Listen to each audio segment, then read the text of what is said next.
Check. Okay, hey. Okay, somewhere there's trash. Stay until.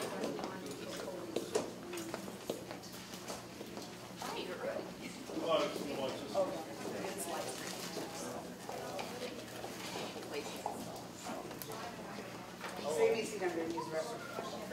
think we'll be all right. I know, but I don't know. It's a little quick. Hey, we did a nice problem. Hello.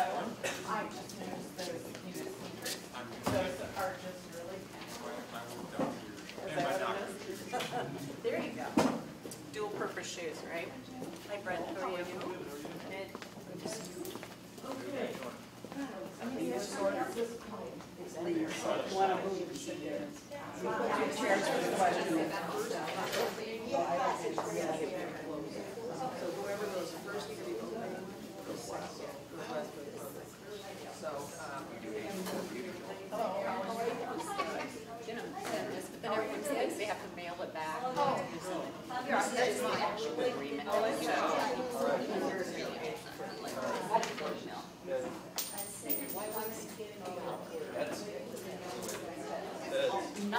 When I called, I don't think you read it. It's way back first. This will say the direct every week. And your son is in the military. Hi. Think you'll have any questions or anything? No? Well, if you do, just raise your hand. Bring the paper around. Sure. Right here. I was grandma. It's fun to watch Anna's here too. Wasn't it? I wonder sometimes where they got that. They can do it. I don't think I did that. But it's good to just sit.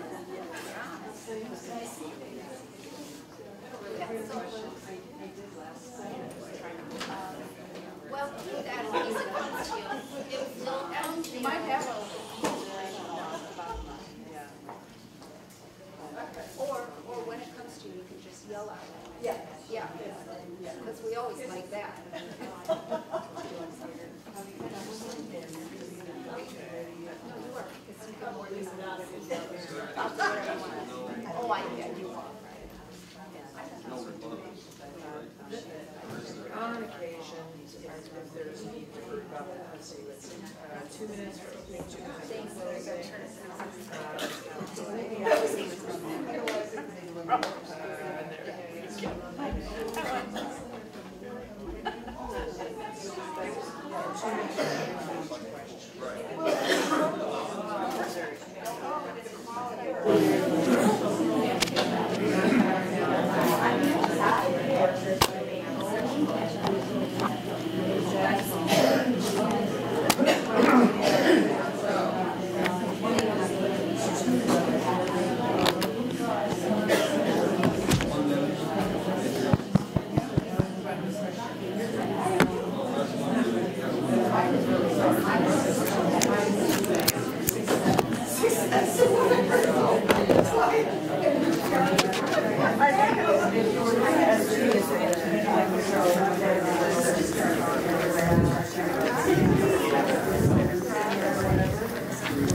All right, we're going to be auctioneers. You're going to have to cut down your speeches. I know.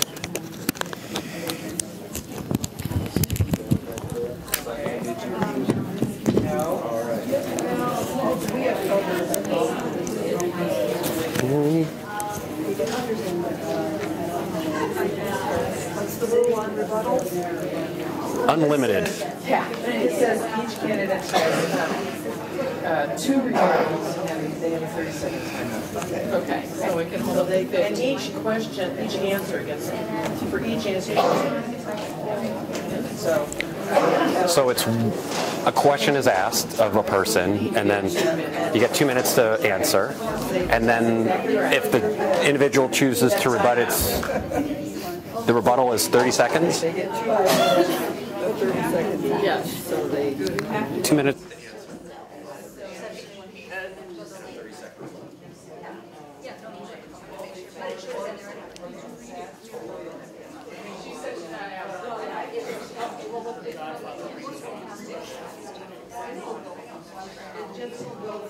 This says limited to 2.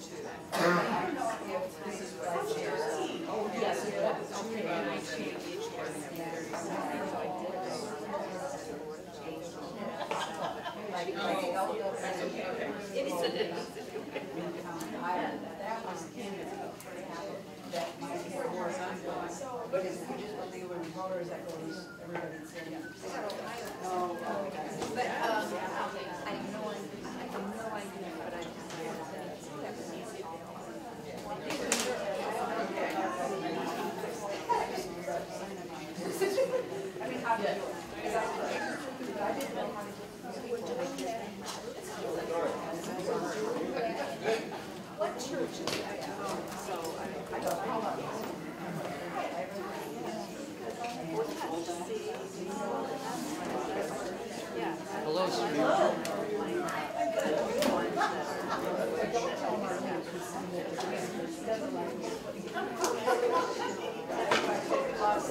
That's the way it shows up all the time. I found my years old before I went in. It shows up everywhere. And they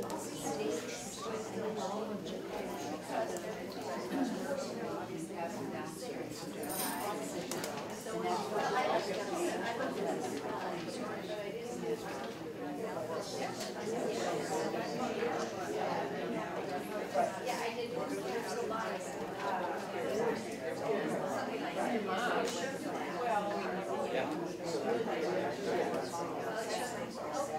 Being up on top of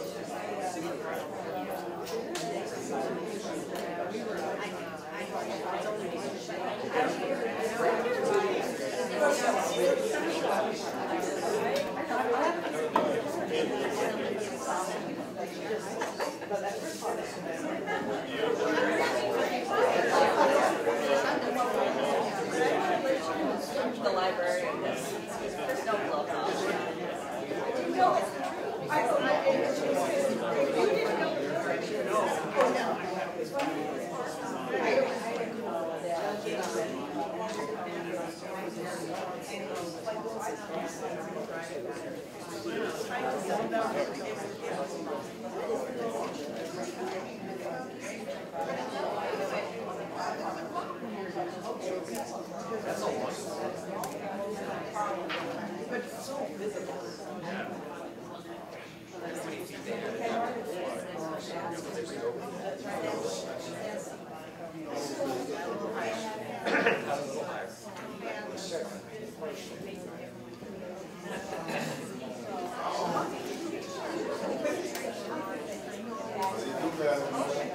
Very well, thanks. How are you? white on his head.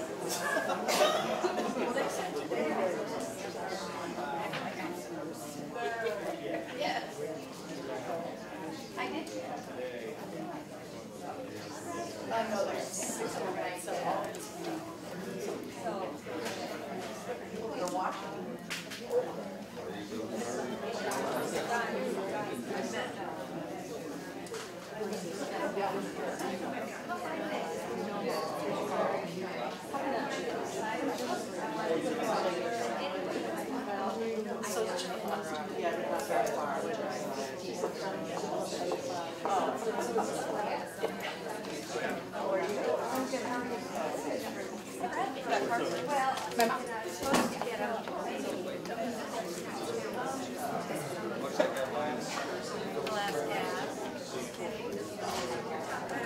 I had my last monarch Saturday, so I thought they could go 24 hours, so I thought I'd wait at least tomorrow morning when it's supposed to be maybe not. See.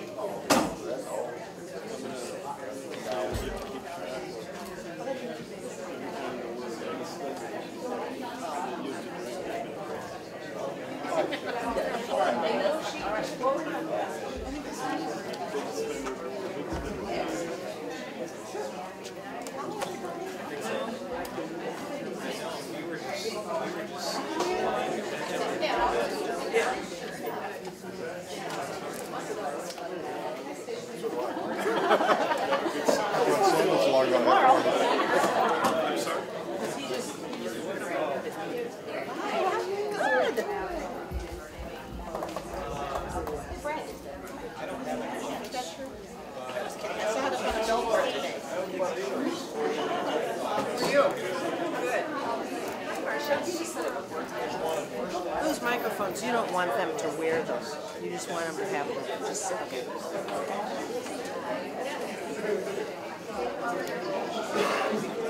How are you doing?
Well, according to my phone, it's 6:30, so I'm going by my phone.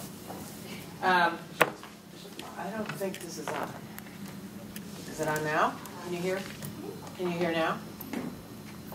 Is that okay? I don't think it's very loud. Oh, it is on. Okay. Well, good evening. I'm Lee Clancy, and I'm with the League of Women Voters of Linn County. The League is a nonprofit volunteer political organization which neither supports nor opposes any candidate or political party. The League encourages citizen participation in government and is open to anyone ages 16 years or older. I can feel that. This forum is part of our voter education efforts to help voters make informed decisions at the upcoming elections, and we hope that over the course of this program you will learn more about the candidates and what they hope to do for our county. Welcome to this candidates forum between Joel Miller and Ben Rodgers, who are running for the office of Linn County Board of Supervisor from District 2. I will start by explaining some procedures for the forum, which each candidate received ahead of time. So, here are your instructions, candidates and audience. Each candidate will have 2 minutes for an opening statement. We flipped a coin, and Joel Miller will go first. And 2 minutes for a closing statement, and because Joel is going first for the opening statement, Ben will go first for the closing statement. And 2 minutes to answer each question that is posed. Opening and closing statements will be done in the order that I just gave you. The timekeepers are sitting right here in the front row. When there's a half minute left on speaking time, the timekeeper will hold up the card that says 30 seconds, indicating that you have 30 seconds to answer. At 15 seconds, the timekeeper will hold up that card, and please wrap up when you see the stop sign. If you continue speaking after the stop sign is held up, I will say thank you very much, and we'll move on. Candidates will confine their statements and responses to relevant issues and refrain from any personal attacks. This forum is being recorded by Robin Cash in the back of Neighborhood Network News and will be available to watch at the linncounty.org website. The LWV-linncounty.org website and at www.neighborhoodnetworknews.com websites. Pro Video in the back here is live streaming this event at the Pro Video Productions Facebook page. So if you have not done so already and you own one, please turn your cell phone onto mute right now. If at any time during this forum you can't hear either me or either of the candidates, please raise your hand and let us know, and we'll adjust the microphones or speak louder. Please remain quiet throughout the forum. I would ask that you not clap, cheer, or call out, with the exception that after their closing statements, you may clap for both of the candidates if you wish. You are encouraged to submit questions for the candidates on the provided pieces of paper that look like this. They are available over here, or a league member may bring them in the back, or a league member may bring them around. They come up to this table for sorting, because many people ask the same questions, and so the sorters will try to kind of group the same sort of questions. Questions must be addressed to all candidates and must apply to issues or qualifications for Linn County Supervisor. Raise your hand if you'd like another piece of paper or to have your question collected, and one of the panel members will review the questions for legibility. So please, if you're writing your questions, please write legibly. Clarity and applicability to all the candidates. I will read as many questions as we have time, sometimes combining similar questions, striving to cover a variety of topics. So with that, we will start with the candidates' opening statements, and Joel Miller, you will go first.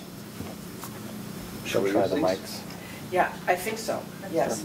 Should we try one at a time? They should be on. should do that. Yeah, we'll try that. We're only going to talk one at a time, right? Well, yeah, I just... It's on. That one might, That one needs to go. probably needs to go on.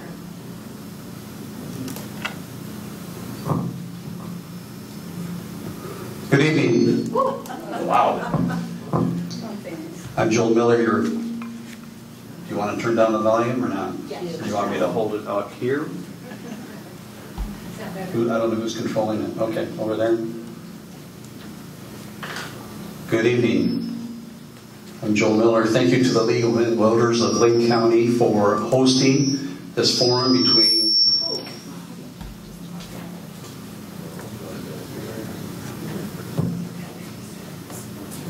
Ben Rodgers and myself. We still got a little squeaky there. Well, that's your 2 minutes, Joel. Yeah. All right, well, I blew it already. Okay. We got a schedule. You want me to keep testing this out? Okay, maybe it's getting better. Well, I'm Joel Miller, your county auditor, and I've been your county auditor for 11 years. Before that, I was the mayor of Robbins, and I am now currently running as an independent, no-party candidate for Linn County Board of Supervisors, Linn County Supervisor District 2. I'd like to read something that I found on the web,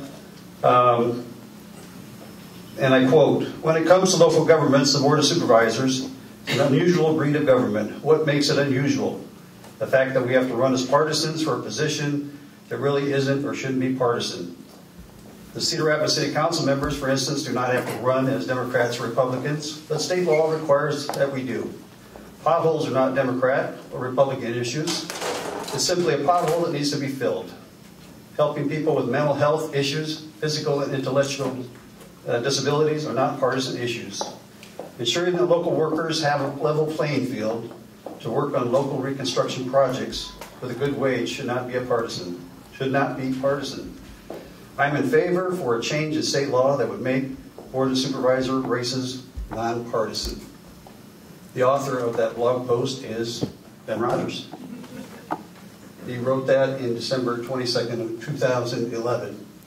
So I hope tonight we can talk about issues and not partisanship. I, as I said, am running as an independent no-party candidate, and Ben is running as a Democrat. So there's two of us in the race, and I'm looking forward to discussing issues tonight. Thank you.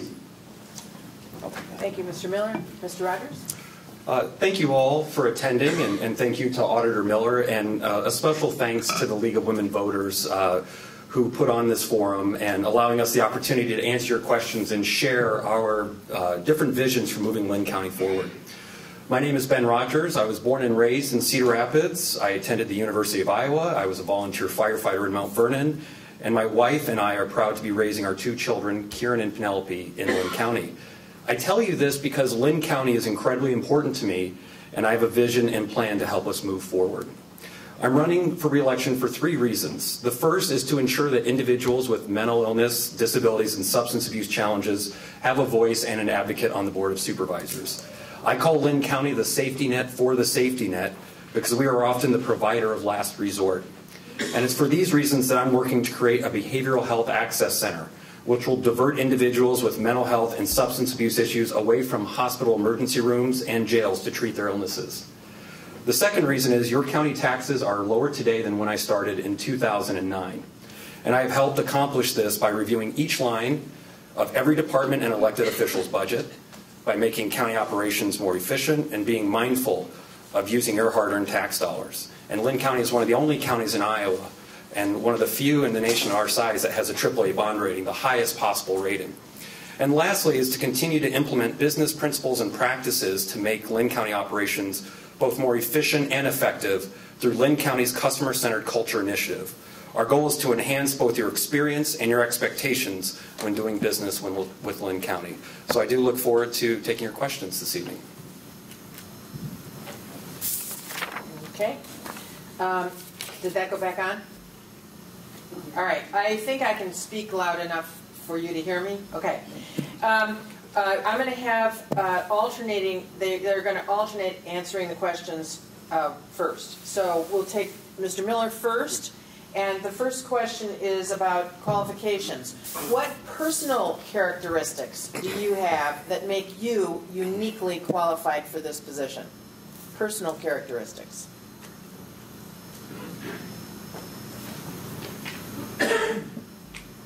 My personal characteristics are that I believe in integrity, I practice integrity, I tell the truth, I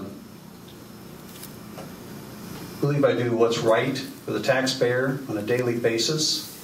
Certainly I'm not perfect, but I believe that I'm looking out for the common person, the people in Linn County that maybe aren't doing as well as everyone else. For example, 1/2 the households in Hiawatha make $44,000 a year or less. Half the households in Cedar Rapids make $55,000 a year or less, and half the households in the overall county make $61,000 a year or less. What's that mean? That means that we need to be conscious of that in everything we do at the county level. And that's what I'm trying to be, is conscious of that. When I look at where expenditures are occurring, and when I question things, I have those people in mind when I do that. Because I think that's what we need to be paying attention to. If half the people are not doing that well, you need to be empathetic to that and conscious of that in your decisions, and know that your decisions have an impact. Know that when you're spending too much money or money on the wrong priorities, that it has an impact. So I think my qualities are integrity, tell the truth all the time, and do what needs to be done, make the right decisions, and try to work through those decisions every single day. Thank you, Mr. Miller. The Rotarians have a really... Sorry, Mr. Rodgers. That's okay. It happens never. Rotarians have a really great saying, and it's service above self. And I think that people who get into office or run for office wanting to serve others before anything selfish, I think make very effective and responsive leaders. Prior to being on the board, I worked as a youth care worker at 4 Oaks, where I worked with children between the ages of 6 and 12 who were either privately placed or court-ordered into a residential treatment program, often because of the severity of the abuse that they've suffered and trauma throughout their life, and therefore having a lot of behavioral issues. And that was really my first experience of social services being delivered. I've worked in the private sector prior to being elected and was also a volunteer firefighter and a community volunteer. After being elected to the board, I really understood the impact of what I just called the safety net for the safety net, that the county is often the provider of last resort, and that can often mean the difference between someone being in a shelter or someone finding housing. And so really embodying that idea of service above self is, I think, the qualification that I bring to this job, and is one of the reasons why I'm so passionate about serving and so invested in ensuring that people who face barriers, whether it be mental illness, disabilities, substance abuse, or systemic issues related to poverty, I really want to address those issues, and that's really what drives me and is what I'm passionate about in this job. Okay. Mr. Rodgers, you will answer this question first. Okay. So this is about responsibilities. Tell us your experience, and actually there's several questions that are in the same category. Basically, what are the responsibilities of the Linn County Supervisors, and what is your experience in managing multiple departments? Sure. The Board of Supervisors is one of the interesting positions in government where we both are the legislative and executives of the county. So we are currently a 5-member, and we will be going down to a 3-member board where we oversee about 19 department heads, have over 700 employees who report to the board, and oversee a budget of $120 million. So unlike city councils, or like the Cedar Rapids City Council that has a city manager, we do policy. We do the ordinances, we evaluate our department heads, we interact a lot with the elected officials and set their budgets. So there's a lot of administrative and managing responsibilities. That also requires you to understand a lot of the complex issues that the county deals with, everything from mowing of ditches all the way to systemic issues related to poverty and violence. And so you really have to be well versed and rely on not only your staff, but become intimately involved and passionate about those issues. We do operate, like I said, a $120 million budget. We have our department heads that report to us, and we set the budget. So we manage the county in that way, and in that respect, the board doesn't have different departments underneath themselves, but we are the chief executive officers of a very large organization. Mr. Miller. The county is about 750 employees, full-time equivalent employees. About 200 of those are in the sheriff's office, 17 are in my office. There's, I think, about 35 or 40 in the treasurer's office, another 15 in the recorder's office, and I think the attorney's office has around 40, 45 people. So the board oversees about 2/3 of the employees, of those employees.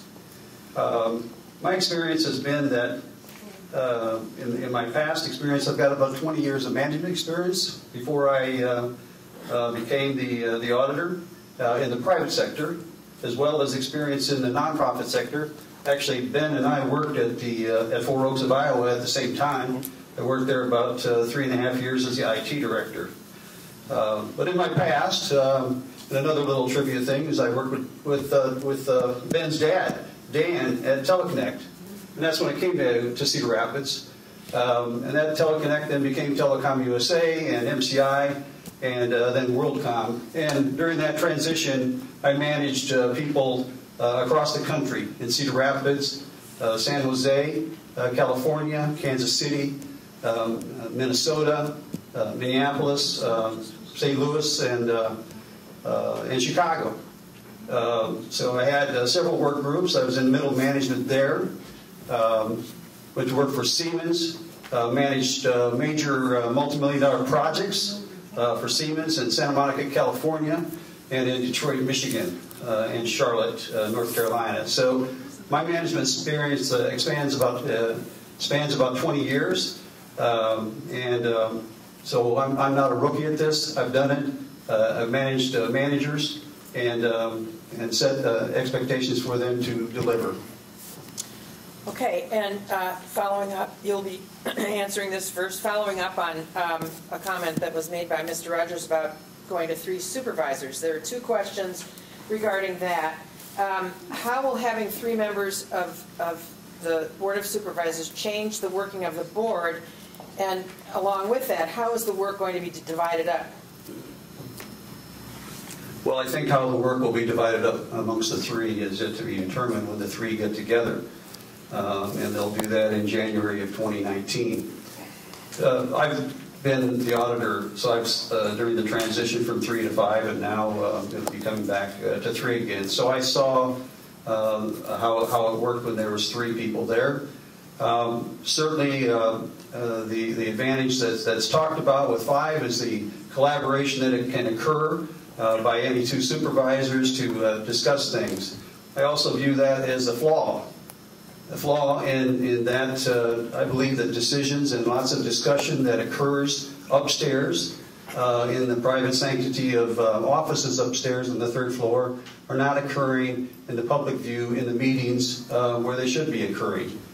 So it looks to me like decisions have been made before people come to vote, and I know that's been denied by other supervisors, but you can't help it. If you're going to get together and have a discussion, you're going to have some issues that are already discussed, and you're not going to want to reopen those. So how will the 3 work? They worked that way for 100 years that we had 3, and it worked just fine. I don't see any real difference other than there's 2 less people for the public to contact to have their issues resolved. So I believe it'll work. It can work. It'll be decided how it works. Maybe they'll be spread a little bit thin. But in my opinion, I've never thought that the supervisors have been full-time, so I think that they will be able to get that work done. And if I'm elected, I'll be transparent about what's going on. You can check my pass key. You can check my mileage log and see where I've been. You'll know whether I'm... you can look at my meeting schedule and see what's going on, and I'll be publishing that information. And Mr. Miller, same question. It's got all right. Ben. Thank you. Well, I have been a county supervisor since 2009, and I came onto the board when it transitioned from 3 to 5. And certainly having 2 less, I think, will impact representation, particularly of rural Linn County residents. They'll have, I think, 2 fewer. So it'll be incumbent upon the 3 to really ensure that they focus on their concerns and are reactive. Since 2009, when Supervisor Oleson and I came on the board, I think the complexity of the issues we're facing and the velocity in which they're coming at us now has increased. We're the 2nd largest county in the state, and certainly have the 2nd largest city. This is a full-time position, and it is a very challenging job where no 2 days are ever the same, because you deal with such a wide variety of issues, from everything, as I said, of the mowing of ditches all the way to mental health and disability services.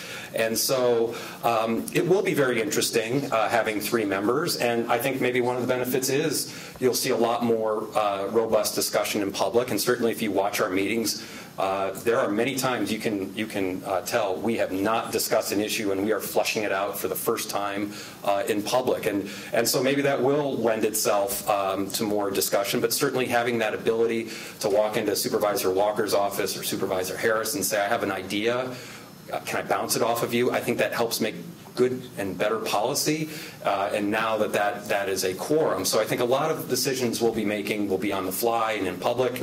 But we'll learn as we go along, and certainly this is a full-time position. The issues that we are facing are quite complex and do require full-time attention.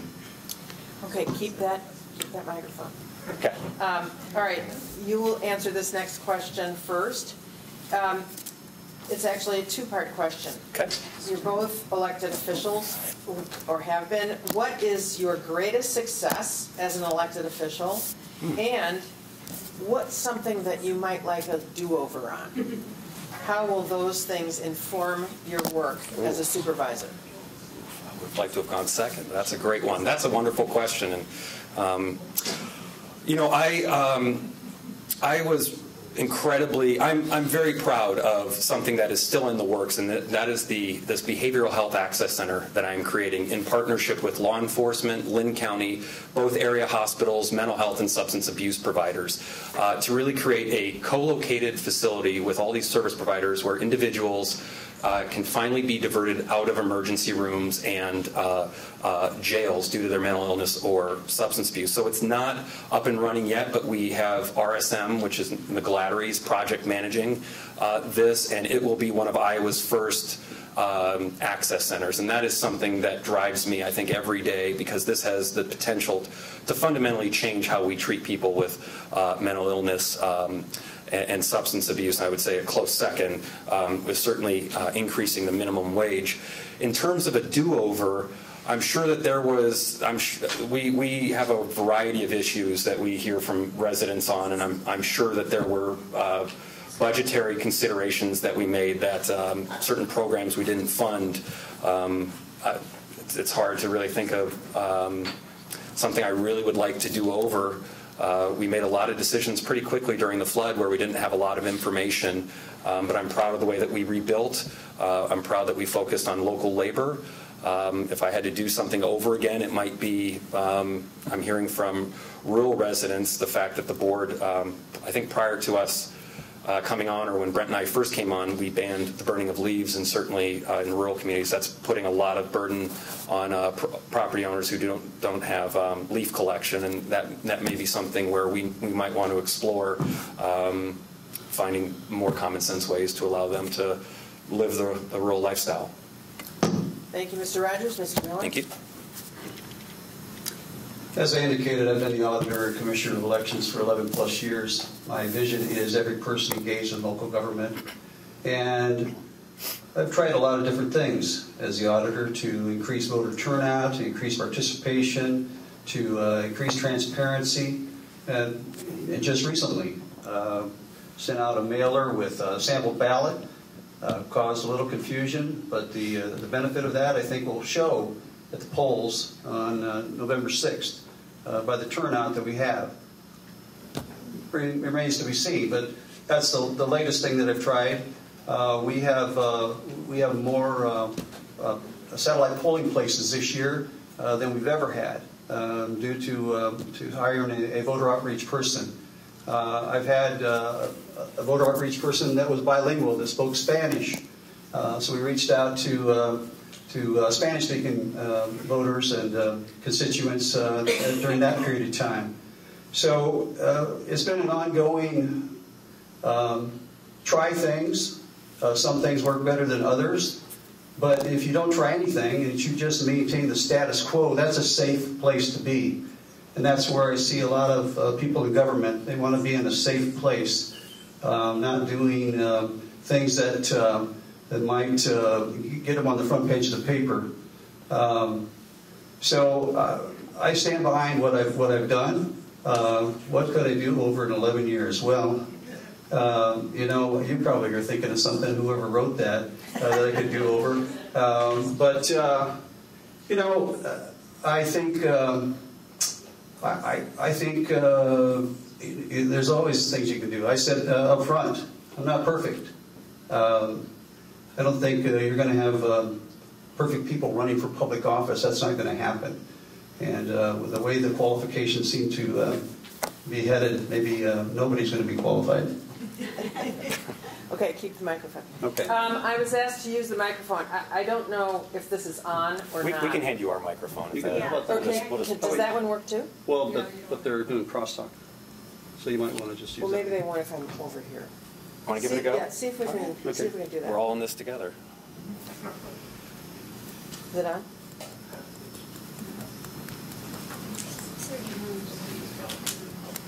Testing, testing. No. Okay. Well, all right. We will. We'll try and hand this back and forth. We can do it. Okay. All right. So you're next up first, and these are two questions that have to do with mental health. We've talked about it a little already tonight, but basically, what is being done to continue mental health care once offenders are released? And then the second questioner asks or states, my friend had to take her son to the ER tonight due to an acute severe anxiety attack, and there are no beds for him. He must spend the night in the ER. What can our county government do to help? Well, the first question was in regards to, I think, people being incarcerated? Yes. And what are we doing to reduce that?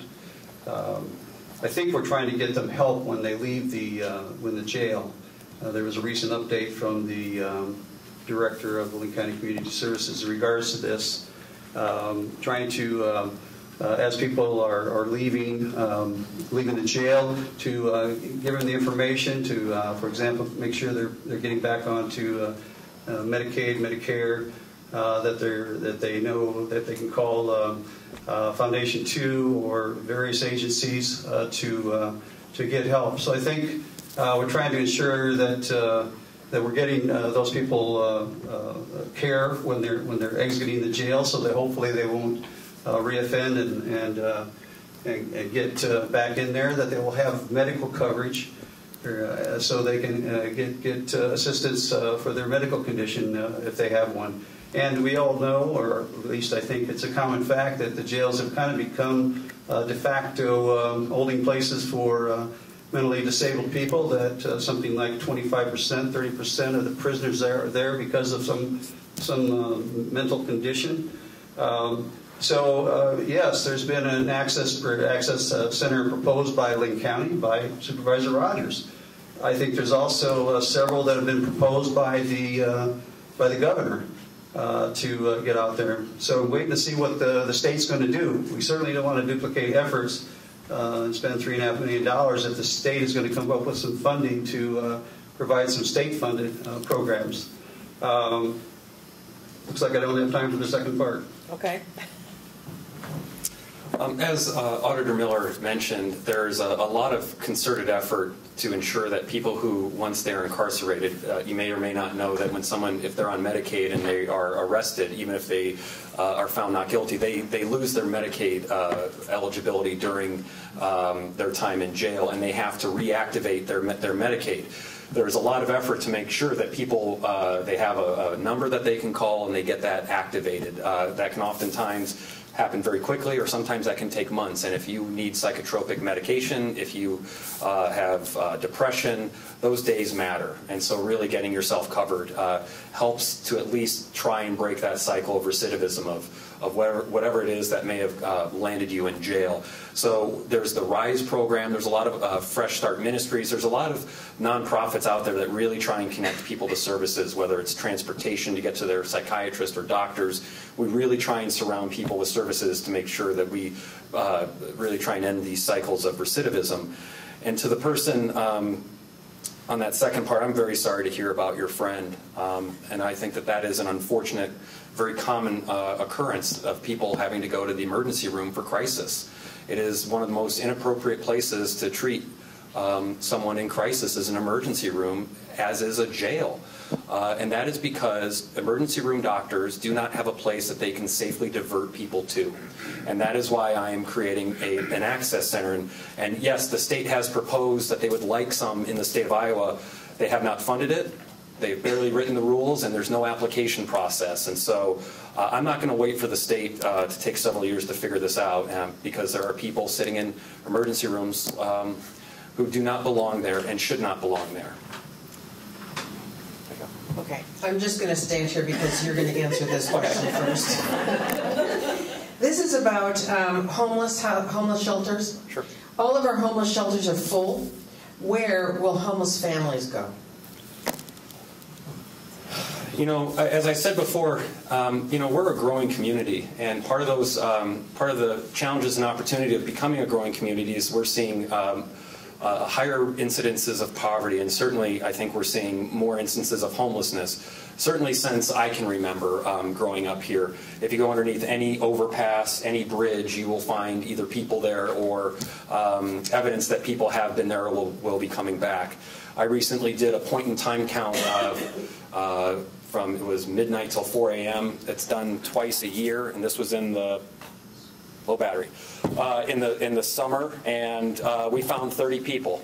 And so homeless shelters are full, and homeless shelters have certain restrictions and requirements, and the important part is to find these people and get them into housing. And so really, if you want to address the homeless issue, we need to have a housing first model, and that's something that Supervisor Walker and I have certainly talked about, and will be working towards with the City of Cedar Rapids to get people rapidly into homes, no matter if they're sober, or if they have drug addiction or whatever.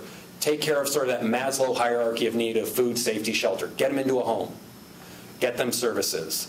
And once you get people into a home, you can really then start to deal with some of the other issues related to homelessness, like hypertension and diabetes and a lot of the other physical things that are not taken care of while they're on the street. So there's a lot of things that we can do as a community. I think I look forward to partnering with like the City of Cedar Rapids to create a housing first model, and that will go a long ways to help deal with not only homeless individuals, but homeless families. The highest percentage of homeless in our community are children, and we really need to be able to get children into safe, stable homes. Thank you, Mr. Miller. Rodgers. Mr. Miller is next. So I said, thank you. And Mr. Miller. Thank you, Mayor. Thank you. Well, when I was in Santa Monica working out there with the Department of Transportation for the City of Santa Monica, Santa Monica is a very rich community, and they had a lot of homeless people. Of course, the weather was much better, much more accommodating for homeless people there. But they had the city had built a shelter for these homeless people. I still think it overflowed, and I still think there are people that don't want to go to that shelter and be a part of that and wanted to live on the street. And so you would see in any given parking lot at night shopping carts with belongings in it, and there wouldn't be any people around, but you knew they were somewhere around there. So I don't think we have any government-sponsored shelters, at least in Linn County, that I'm aware of. I think maybe Johnson County has done something, but certainly it's a problem. Certainly it's a problem when the weather is bad and people have a chance of freezing to death. We need to take some emergency measures there, and I think that we did open up some places for them to reside, so we didn't have anyone losing their life over that weather. But poverty, as I said, I mean, half the households in this county don't make a great deal of money, and how many people are one step, one paycheck away from being homeless. We certainly need to do things to raise all the votes here, so that the overall economy is good enough that people can fend for themselves. Thank you. And you will have the first shot at this question. We're going to change gears a little bit. What is your position on tax increment financing?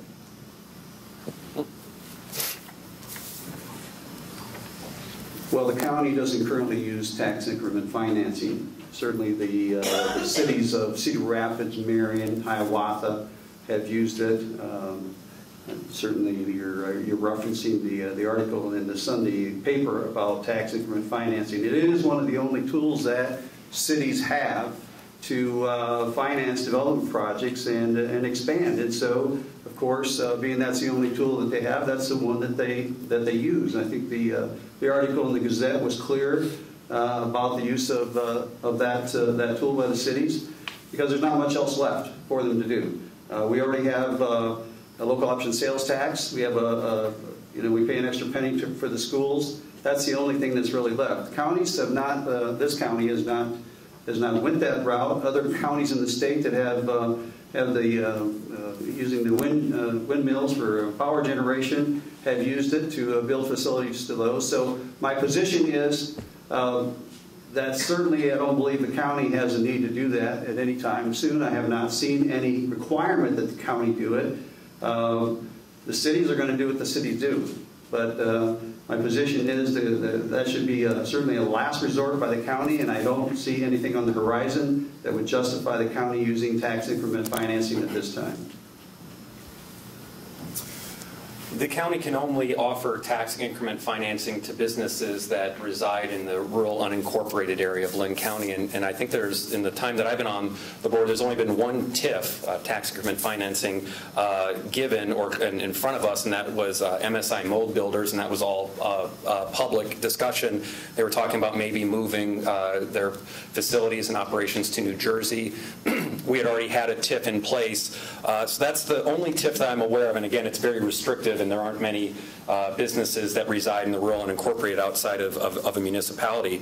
But TIFs are used as a development tool, and I think they were originally used to really help with blighted areas, to encourage infill development.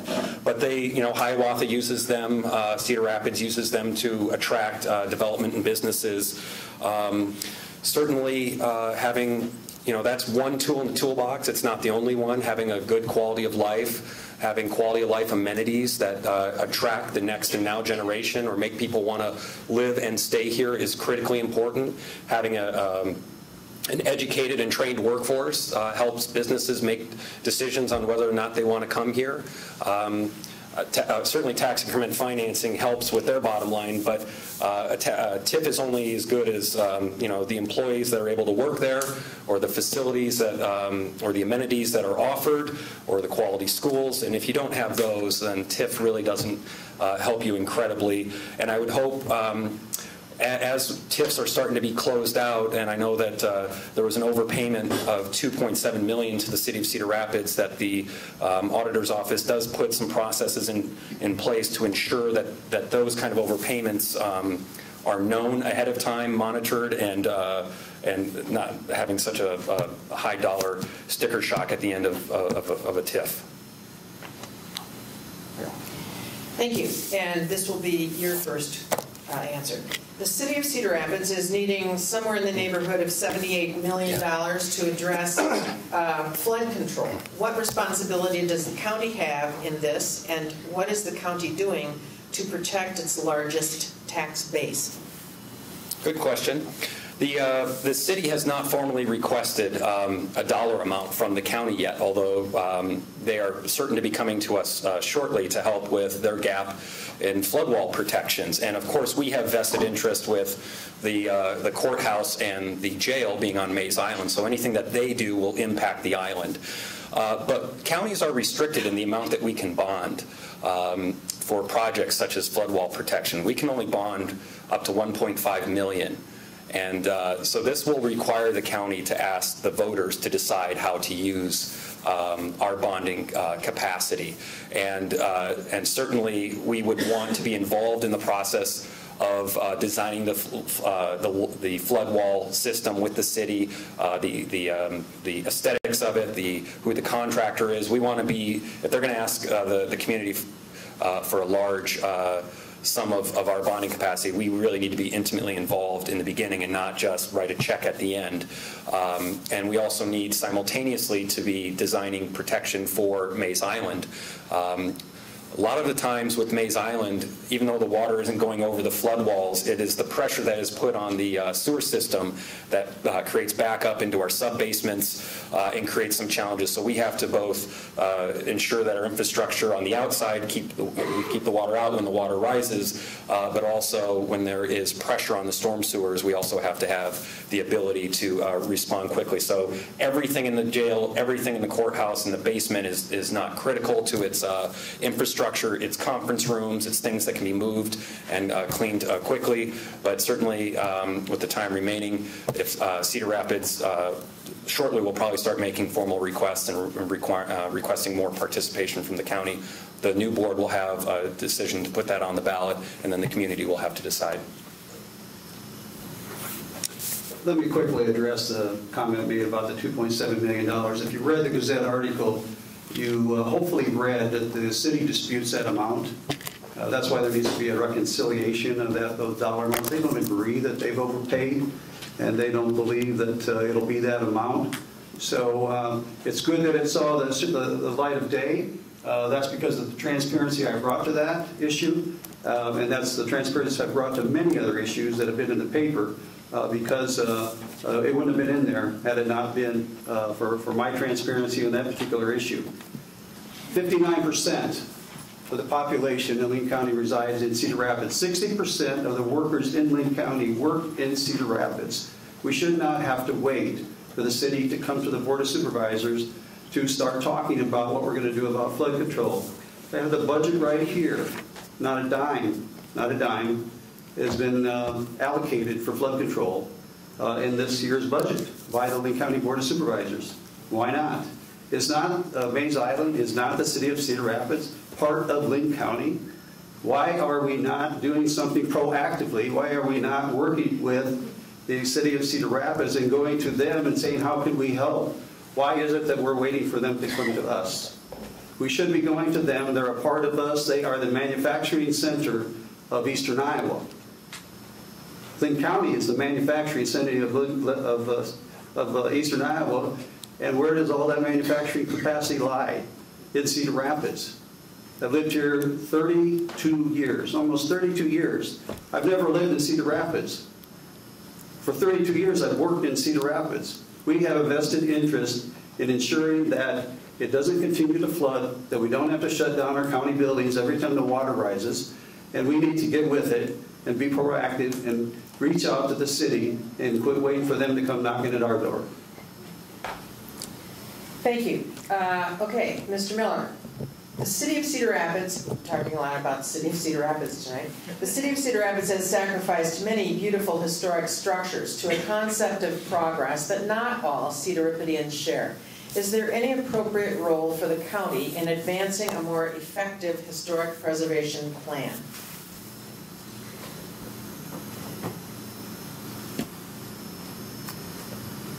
I'm not sure that the county has jurisdiction in these areas to countermand the city. I mean, we don't like it when the state comes in and preempts us on certain things like they have done with minimum wage, for example. I'm not sure that it's the county's role to go in and preempt anything that the city's doing with the historic buildings. Seems like there's a waiting period, if I'm reading it right, on many projects in which a historic building is going to be modified or torn down, that goes through a certain review, a citizen committee, which we have appointed. Many citizen committees have been appointed by the Board of Supervisors.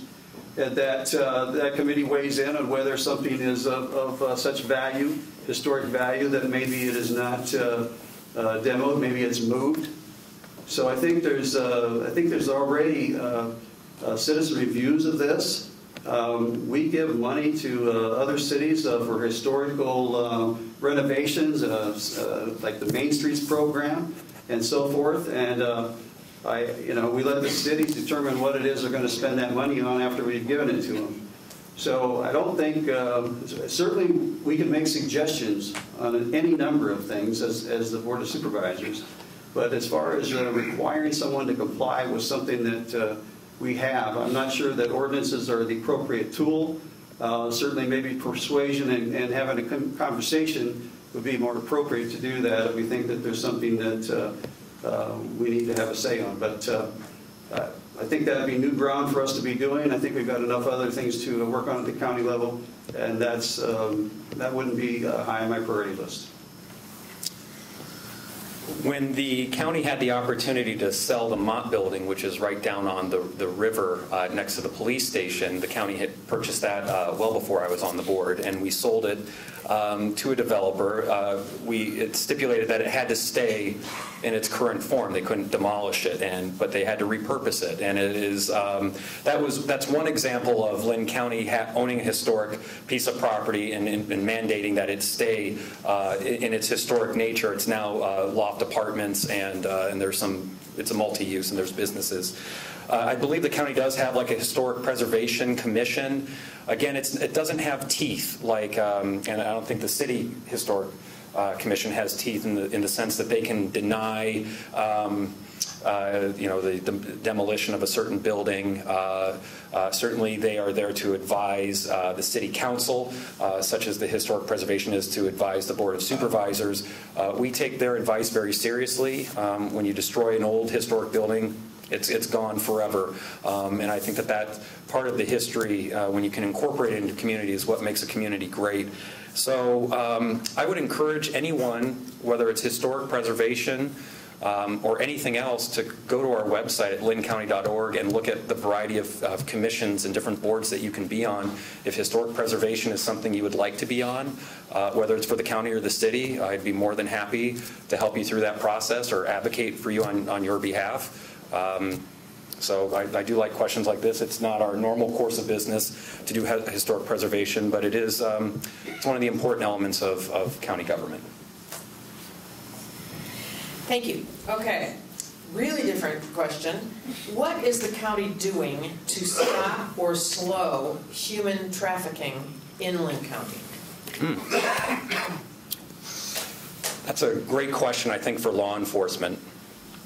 Certainly, I'm starting to see in restaurants and gas station bathrooms signs up in both English and Spanish about human trafficking. I think that there are efforts to make people more aware that this is happening in our community, that it is a very real issue. Certainly, law enforcement would have more interaction and more involvement than the Board of Supervisors would, but this is an issue where you are seeing people. I think that the way I think it relates back to the county and one of the missions is that there are systemic issues related to poverty. And if you are not dealing with systemic issues related to poverty, you have people who are driven into and are vulnerable to human trafficking. And so there are things that the county can do. Again, we are that safety net, whether it is providing crisis services, doing early intervention, identifying people who are at risk or vulnerable to human trafficking. So we can do that both from a service perspective as well as having law enforcement trained and certainly open and understanding that this is a very real issue. And I think a lot of times human traffickers or people who are victims, they're found out because someone had the courage to ask them if they're okay, or can I help you, or are you all right, because something just didn't feel or look right about their situation. Those are rare, but certainly there are news stories about that, and I think our law enforcement does everything that they can to identify vulnerable populations, those who may be in situations of human trafficking, and certainly hopefully involve law enforcement as well as the county attorney's office. How many of you, when you go out to eat, actually look in the kitchen and see who's working? That'd be nice, you know, if you did that. We like, as a community, we like low-cost food at our restaurants. We like to go out and eat and not have it cost very much. And maybe there are some people working in those restaurants that are not as documented as they should be. Maybe they are the victims of human trafficking. Where are they? They're working there. You know, how close do we really want to look at this issue? Do we want to get beyond our comfort zone and actually, we do a good job of talking about human trafficking, but what are we actually doing ourselves? What are we doing to root it out? Certainly in the Gazette, there's lots of story about various places for massage, and that's where the you know, everyone is so worried about the human trafficking that goes on in those locations. But are they inspected by the county public health? Do we want to look very hard at some of these locations? So, yeah, human trafficking is probably happening. It's supposed to be happening in Iowa, right? We've got we're in the major crossroads with I-35 and I-80. Supposedly a lot of that's going on here, but what are we really willing to do? And are we really willing to do that? It's going to cost us more money. So I think you got to figure that out if you really want to do something as a community. And I haven't seen an overall, you know, a wave of people that are really concerned about that. And when that happens, then I guess we'll get serious about human trafficking. And certainly I've seen more media attention on it, and there's more awareness, but what are we really doing? That's the question. Thank you. This is going to be the last question before closing statements, and so I will give this off to you. It's about community involvement. As a supervisor, you must care about the community you live in. What do you do outside of your working hours to give back to or participate in this community? I've been an active member of the Metro North Rotary for, I think, before I became the auditor. And that means participating in those activities. They have some projects. Metro High School is one of our major projects in Metro North Rotary. We work a lot with the students. We work with the teachers and so forth. And that's one of my major activities that I participate in. I don't have as much time to participate in the community as I like. We have, my wife and I, Sylvia, we have 8 grandchildren. So we're a bit busy going back and forth between them. But I have been involved in the past in my church, St. Joe's Catholic Church in Marion. I was a finance chair. I was the chair of the parish council. May get back into to those activities. What I see is that there's a lot of activities that the current board members are involved in that seem to take them away from the board meetings. Sometimes the absentee rates of the board members is not 100%, and it makes me wonder what is more important than being in a board meeting. There's 3 meetings a week: Monday at 9, Tuesday at 9, Wednesday at 10. So why are some some board members that had already missed, I think, 16 meetings from January until August. So I think you can get too carried away with being on other boards and in participating in other community activities instead of focusing your attention on the job that we're getting paid 6 figures to do. And so my plan is to focus on operating the county and not some other organization. Okay, thank you. With a responsibility as large as being a county supervisor, it is really important to be involved in the community. As I alluded in my opening, I was once a volunteer firefighter.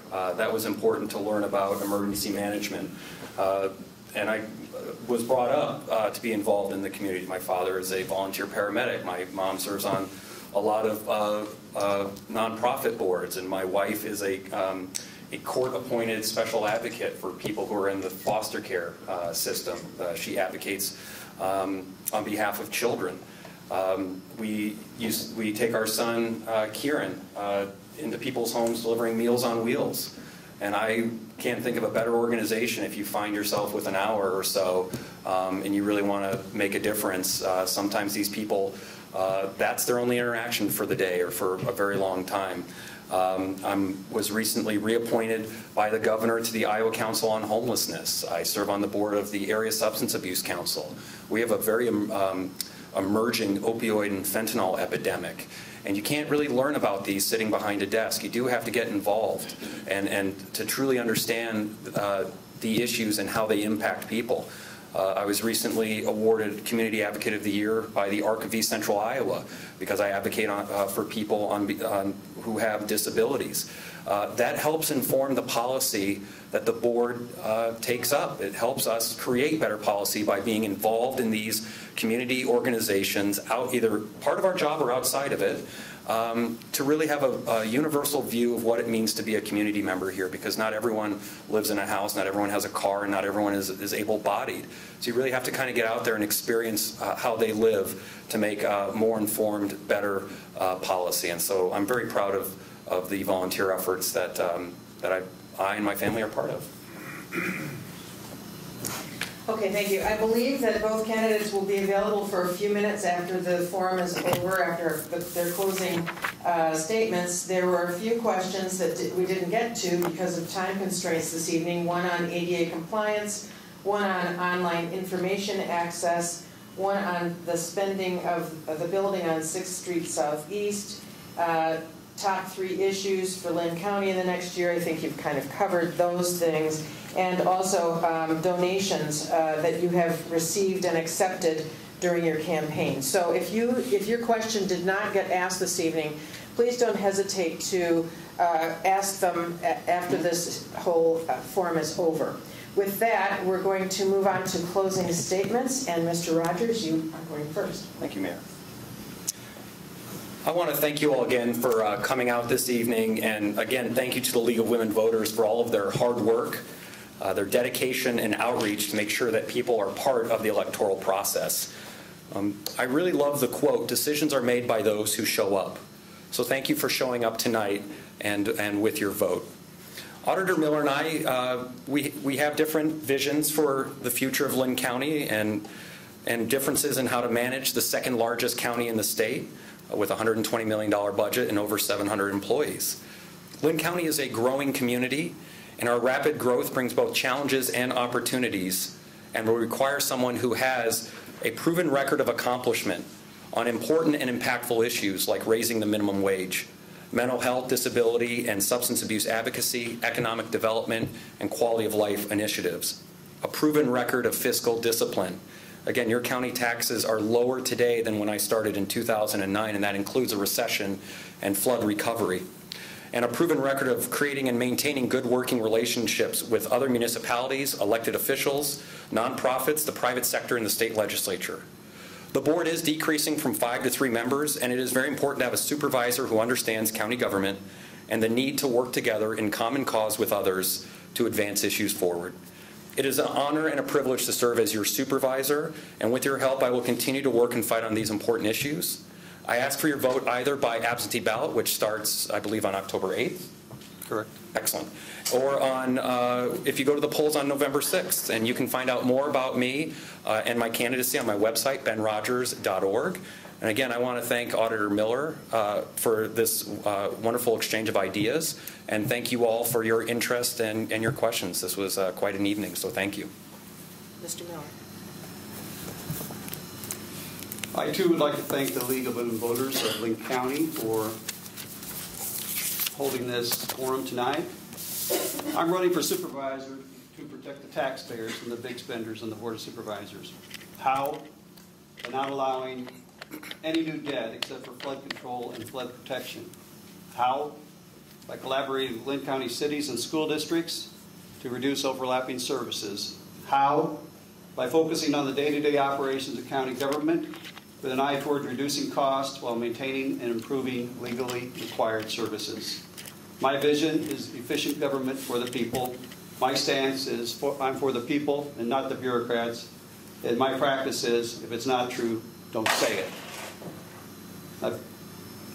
I again appreciate the League for putting this together.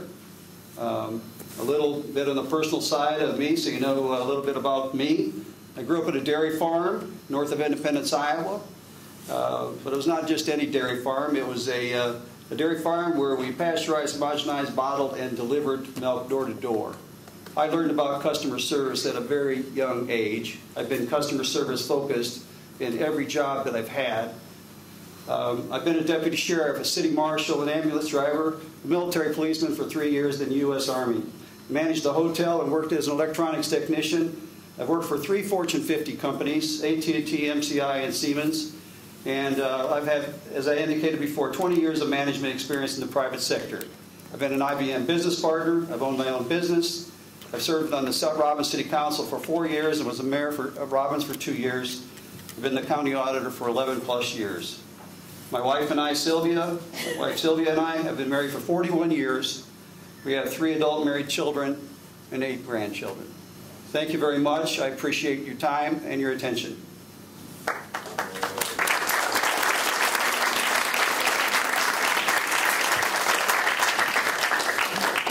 I think that we are extremely fortunate to have the quality candidates that we do for District 2 Board of Supervisors. So thank you both for getting into this race, putting yourselves out there, agreeing to represent those of us in the county. It is not an easy thing, and it's getting harder all the time. So thank you very much for the energy and the effort and the time and the willingness to do this. We really appreciate it. Thank you, Mayor. Thank you. Thank you also to the City of Hiawatha for providing this facility to the voters. And as both these candidates said, if you haven't already, which you can't until October 8th, but please remember to vote. It's very important. Every vote counts. Thank you for coming tonight. It's great to have you all here.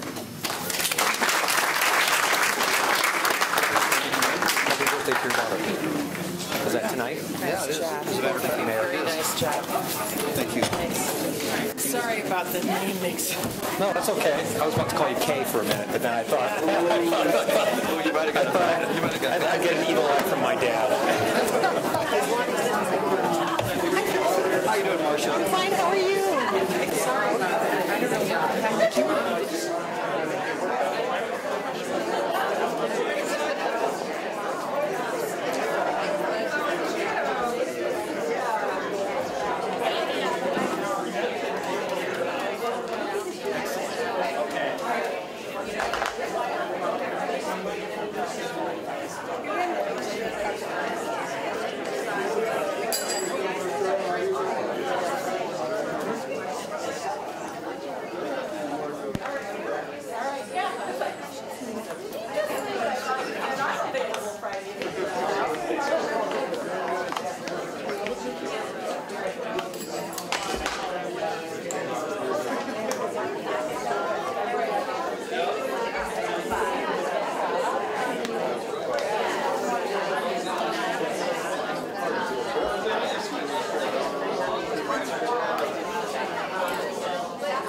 This makes sense.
Yeah.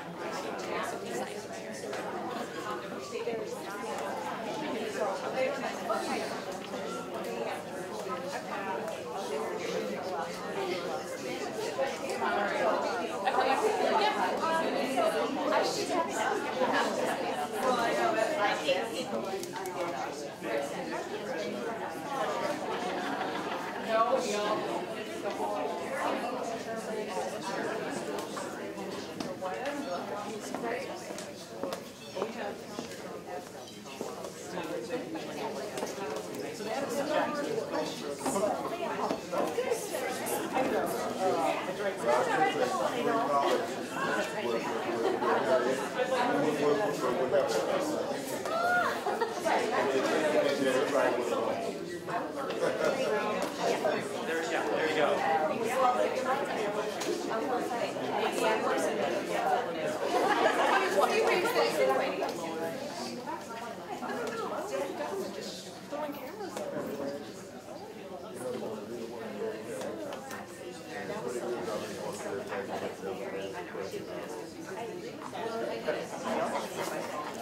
What's that?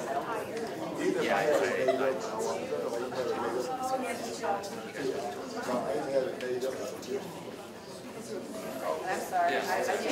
I raised my hand to say Brent. My son is a teacher.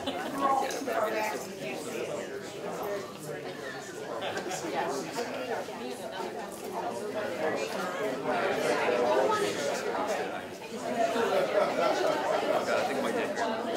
Okay, cool. I can refocus.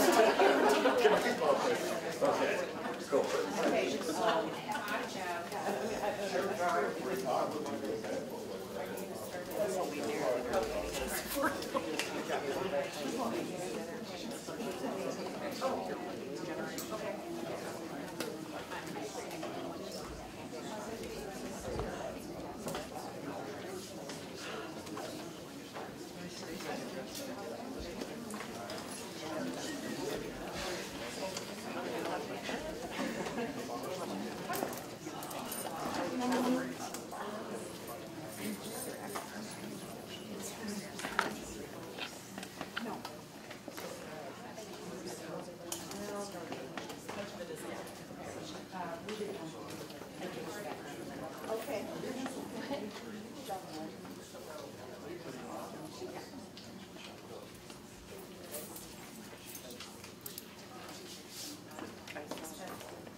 Okay, there's still people here. You people came. Thank you very much. Good evening. I'm Lee Clancy. I'm with the League of Women Voters of Linn County. The League is a nonprofit volunteer political organization which neither supports nor opposes any candidate or political party. The League encourages citizen participation in government and is open to anyone ages 16 or over. This forum is part of our voter education efforts to help voters make informed decisions at the upcoming elections. And we hope that over the course of this program you will learn more about the candidates and what they hope to do for our county. Welcome to this candidate forum between John Harris and Brent Oleson, who are running for the office of Linn County Board of Supervisors, District 3. I will start by explaining some procedures for the forum, which each candidate received ahead of time. So, each candidate will have 2 minutes for an opening statement. John Harris will go first, followed by Brent Oleson, and 2 minutes for a closing statement, and Brent Oleson will go first for that. And then 2 minutes to answer each question. Don't feel as though you must take all 2 minutes, if you don't need to. Okay. The timekeepers are sitting in the front row right here, and they will hold up a card when there's half a minute left on the time, indicating you have 30 seconds left. At 15 seconds, they will hold up a card that says 15, and please wrap up when you see the stop sign. If you continue speaking when the stop sign is held up, I will thank you very much and move on. Candidates need to confine their statements and responses to relevant issues and refrain from any personal attacks. And this forum is being recorded by Robin Cash in the back here of Neighborhood Network News, and will be available to watch at the lwvlinncounty.org and www.neighborhoodnetworknews.com websites. Pro Video is also in the back live streaming this event at the Pro Video Productions Facebook page. So if you have not already done so, please turn your cell phones off if you have one. If at any time you cannot hear during the forum, you can't hear either me or either of the candidates, please let us know. We request that you treat both candidates fairly. Please remain quiet throughout the forum. No clapping, cheering, or calling out, with the exception that after closing statements, you may clap for both candidates if you wish. You are encouraged to submit questions for the candidates on the provided pieces of paper. They look like this, and they are in the back. If you raise your hand, a league member will come around and give you one. Questions must be addressed to both candidates and must apply to issues or qualifications for this particular office. Raise your hand if you'd like another piece of paper or have a question that needs to be collected. And the panel over here will review the questions for legibility, because I have to read them, clarity, and applicability to all candidates. I will read as many questions as time allows, and sometimes I might need to combine questions that are similar, striving to cover a variety of topics. So, also, this microphone right here is not working, so Mr. Harris and I are going to be sharing this microphone, and he has agreed to that. Thank you very much. Okay, and so Mr. Harris is going to begin with his opening statement. Good evening, everyone. I'd like to thank the League of Women Voters for having us here tonight, and thank them for the hospitality and their civic duty to keep voters informed. I'm a fourth-generation Linn County resident. My great-grandparents ran the grocery store in what used to be known on 16th Avenue as Ernie's Avenue Tavern. I was born in Cedar Rapids and have lived in the rural area for 26 years, and been in public service in Linn County for 25 years. I've considered it my honor and privilege to serve. I've spent 17 years in city government as Palo's mayor and a city council person, and 8 years as your Linn County supervisor. It's clear to me that being part of the decisions that affect people's lives has become part of who I am. I have the opportunity to get to know our citizens and what's important to them. I visit one-on-one with anyone who calls or visits my office, usually with an issue they have, and see that it is my responsibility to listen, find a solution, and perhaps make a difference. I visit with the mayors and officials of the villages and cities that dot the landscape around the metro area to understand what's important to them and work to create partnerships with them so their needs are recognized by the county so we can tackle important issues as a team. I look forward to the next hour or so this evening. Thank you for coming. Mr. Oleson. Oh, sorry. I have to press hard on the white on here. There you go. Hello? Is it working? It's not working. Would you like this one? Yeah. Can you hear me now? All right. I'd like to thank the League of Women Voters for putting on this forum tonight. I appreciate being here. I have a daughter and a son, Kennedy and Quinn, both teenagers that live here in the community, live in Marion, grew up in Burlington, Iowa, graduated Burlington High School in 1989, and went to the University of Iowa both for my undergrad and law school. And I'm first generation Linn County. I chose this community after law school because this is where I wanted to raise my family. And it's been one of the best choices I made after leaving the University of Iowa. One of the things I believe in public service is providing leadership.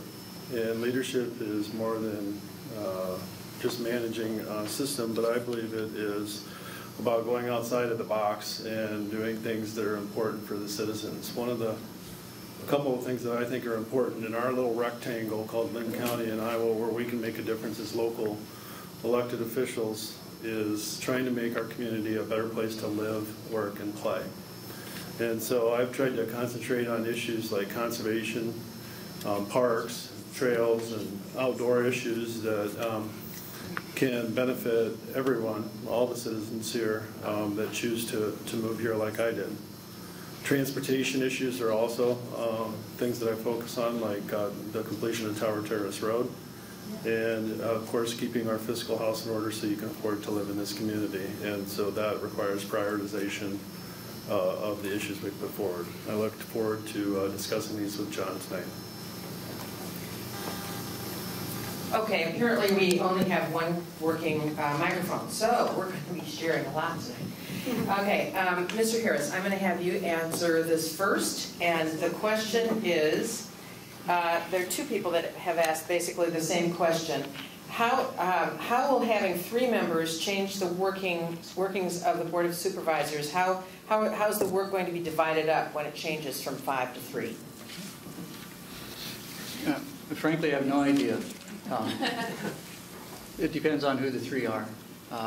We're going to have to figure out of the 3 that are successful in this next election, what their strengths and their weaknesses are, and how those complement each other, and how we can distribute the workload. As was mentioned in the previous forum, we're responsible for both the legislative and the executive part of county government. And we can't give up the legislative part. We can't delegate that to staff. We have to do it ourselves. So that's half of what we do that we're going to have to maintain and hold on to. So the executive part of it are the things that we're going to have to try and either work really hard to get it all done or delegate it to staff. And that all depends on who the 3 are and what their strengths are. I think the 3 supervisor models is a step back, especially for District 3, because I felt like both John and I provided good representation to the rural and non-metro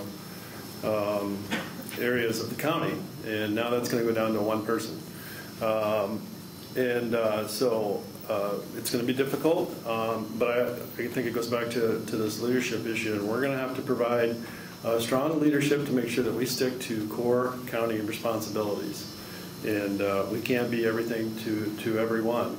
And so I'm going to continue my focus on how to have a community where you can live, work, and play. as my focus and my agenda, and that really, I think, dovetails with what county government does, and so that's what I'm going to focus on as far as the issues that we tackle. Now, it's not going to be easy being able to walk into Supervisor Rodgers, Supervisor Walker, Supervisor Harris's office like we have, and been able to bounce ideas off of each other and how to make our government better, because you'll have that quorum issue. But we've done it before, as pointed out, and just so I think it requires strong, independent leadership, and that's what I intend to provide. Okay, and we're going to switch back and forth between who goes first. So you will answer, Mr. Oleson, you will answer this question. And actually, 3 people have asked this question, and it has to do with responsibilities of a Linn County Board of Supervisors. What are they? What's your working relationship with current elected officials and department heads? And what is your experience in managing multiple departments? Well, I've been on the Board of Supervisors since the election of 2008, serving since 2009. We have currently a budget of about $120 million. We have somewhere between 19 and 20 department heads that report to the Board of Supervisors, from everything from the Linn County Jail to Linn County Engineer, secondary roads, a whole host of departments. Also, the Board of Supervisors acts as the policy determiner, and so it's important that supervisors come with where they want to take those expenditure monies and how we want to take that and turn those into either projects or policies that affect the betterment of people. So those responsibilities are important. Now going to 3 supervisors, they become even more important. We have less voices promoting those, but I think I work well with the other elected officials, from the county attorney and the sheriff to the county treasurer, and I can improve my relationship with the county auditor, but I think we all can't do that. And I think that I've done a good job over the last 10 years in promoting those issues and working with department heads. Thank you, Mr. Oleson. Mr. Harris?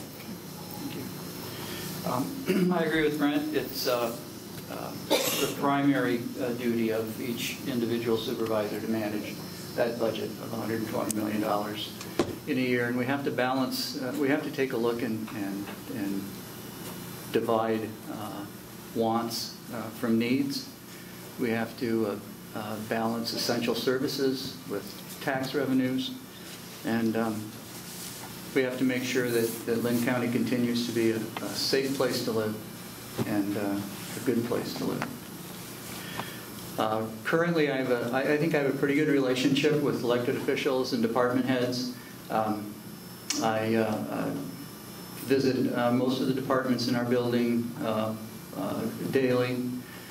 Take kind of a good morning round and see how things are going. And a lot of times they'll volunteer information on what their department might need, or what's the important task of the day.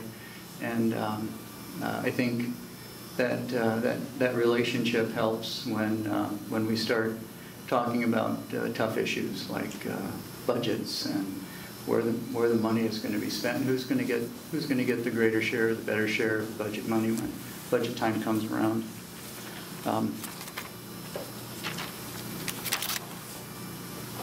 As far as the elected officials go, I don't really feel the need to micromanage those elected officials. They have their own departments. As I've heard, they're autonomous elected officials that may or may not report to the board, but the voters will decide whether they're doing a good job or not, and we just need to cooperate with those elected officials and trust them to do their job. Thank you. Okay, Mr. Harris, this is for you first, and it has to do with ADA compliance, Americans with Disabilities Act compliance. As new structures are built and old ones are renovated, what specific measures will you take to ensure ADA compliance, and how will you enforce non-compliance, the non-compliance which exists today? While it is the case that new structures must be ADA compliant, it is not always the case that it is enforced. So, there you go. Well, I think that it just is a fruitless endeavor to try and build a new building and not have it comply with ADA requirements. And I think the rest of the board agrees with that. We have in our capital budget millions of dollars set aside to let the existing buildings that we have comply with ADA requirements, and we review those at least annually and usually semi-annually to make sure that we're on the right track. I need to talk a little bit longer, or they're going to run out of questions.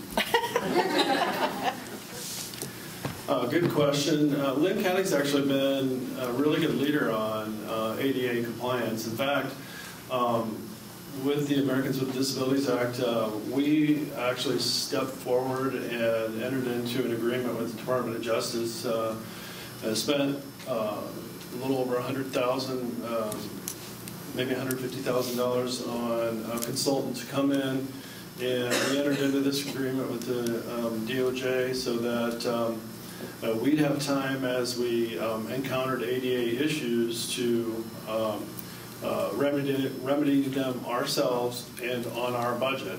And it saved us millions. Other communities have been forced to do that because they weren't proactive. And so now they're spending millions of dollars on curb cuts and other things like that throughout their community, whereas we have put our plan together and fit it within our budget to do that. So we've been extremely proactive. Darren Gage, our policy and administration director, is in charge of that effort now, and every department head knows what they have to do under this ADA compliance agreement, and so we have a plan going forward, and I think that's just one of the many things that we've done where we've been proactive and spent money up front and saved a lot on the back end.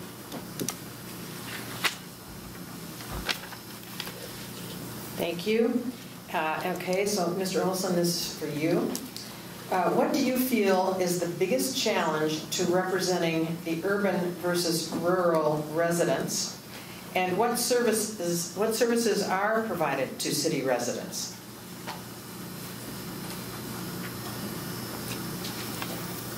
Well, so I live in Marion, and it's the second largest community in Linn County, and it's urban, so I represent urban people. But obviously, this particular district comprises the rest of most of the rest of the rural area of Linn County, and there's different needs. Obviously, when we go to even to tax, we have our general levy, and then we have a rural levy, an extra levy, and a lot of the people that don't live in a community, pay the second amount, and only have county government as their representation. One of the biggest challenges in representing a district like I do is that county government is defined all by statute. It's a creature of the creation of the legislature. While we do have home rule, there isn't a lot that we're supposed to do outside of our core responsibilities. And so the citizens that I represent want to make sure that we don't effectively become a second city council for any one of the communities within Linn County. In other words, being the second checkbook, doing a lot of the things that the city does. Cities and counties are very different. And so in representing my district, sometimes it's playing defense because we have pretty much an unlimited bonding capacity. It wouldn't be very long if we said yes to every city council that came up with a great idea that really should be their own responsibility before it would be taxed to death. So that's the biggest difference, is sometimes playing defense and saying no. I think one of the biggest issues with the urban-rural relationship is to try and figure out what's fair balance. You got the folks that live up in Coggan that don't feel like they need to pay for flood protection in downtown Cedar Rapids. You get the people in Cedar Rapids that feel that they're entitled to a bigger share of tax, of our tax money, because they're a bigger share of our tax revenue.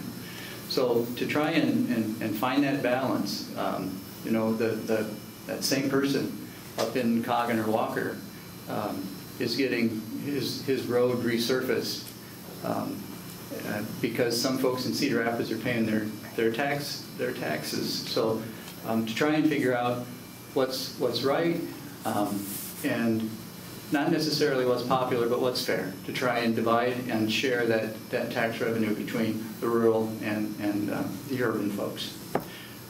Services to city residents, gosh, the biggest thing I can think of is lifts. We run a bus service that's in conjunction with the city bus service for folks that either can't afford it or are disabled and can't use the normal form of public transportation. So we're in conjunction and supplemental to the City of Cedar Rapids bus system. Okay. Mr. Harris, this will be yours for first. And this has to do with mental health. What is being done to continue mental health care once offenders are released? And what ideas do you have to lessen the stigma associated with mental illness in Linn County?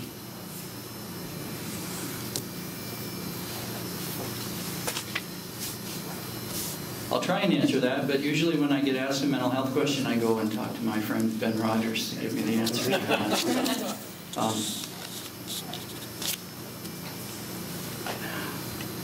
I don't know what you do to lessen the stigma of mental health issues or mental health people in Linn County, other than sit down and talk to someone who has mental challenges. Sit down to someone or try and just understand how a person that suffers from depression views every day, and try and understand that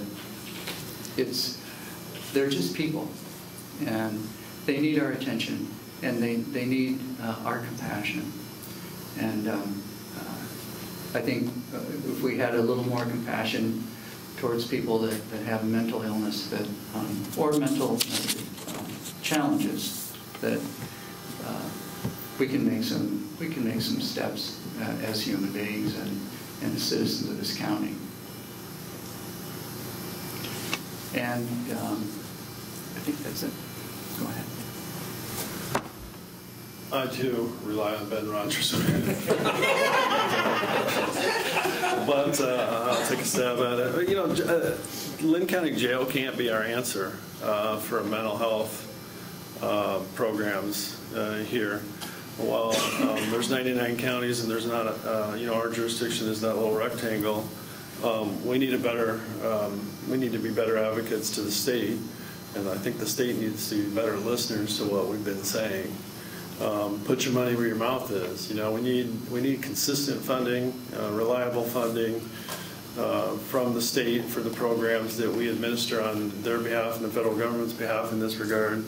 But also we need the state to allow counties to be able to fully utilize their home rule and like what Supervisor Rodgers was talking about earlier during his forum, be able to experiment with either facilities or programs to tailor it to a community like Linn County, where we're obviously a lot different than Taylor County, and can we have programs here that are uniquely beneficial to the citizens that live here? For example, trying to tackle like drug addiction and things. We're prescribed, from really considering that a mental health issue, but we all know it is. And we can't do anything about it because we're so prescribed by the state. So I think, working with state officials to allow counties to properly experiment is a really good step in allowing then that government, the Linn County Board of Supervisors that administers these programs, to be able to tackle issues on a more personal basis like that. Thank you. Okay, this next question is about regional emergency dispatch. Studies support a proposal to create 13 dispatch centers and eliminate redundant city centers. So far, Linn County has refused to join with Cedar Rapids and Marion to form a regional dispatch center. Why? Do you support consolidated dispatch? I've supported the concept of consolidated dispatch since my election here.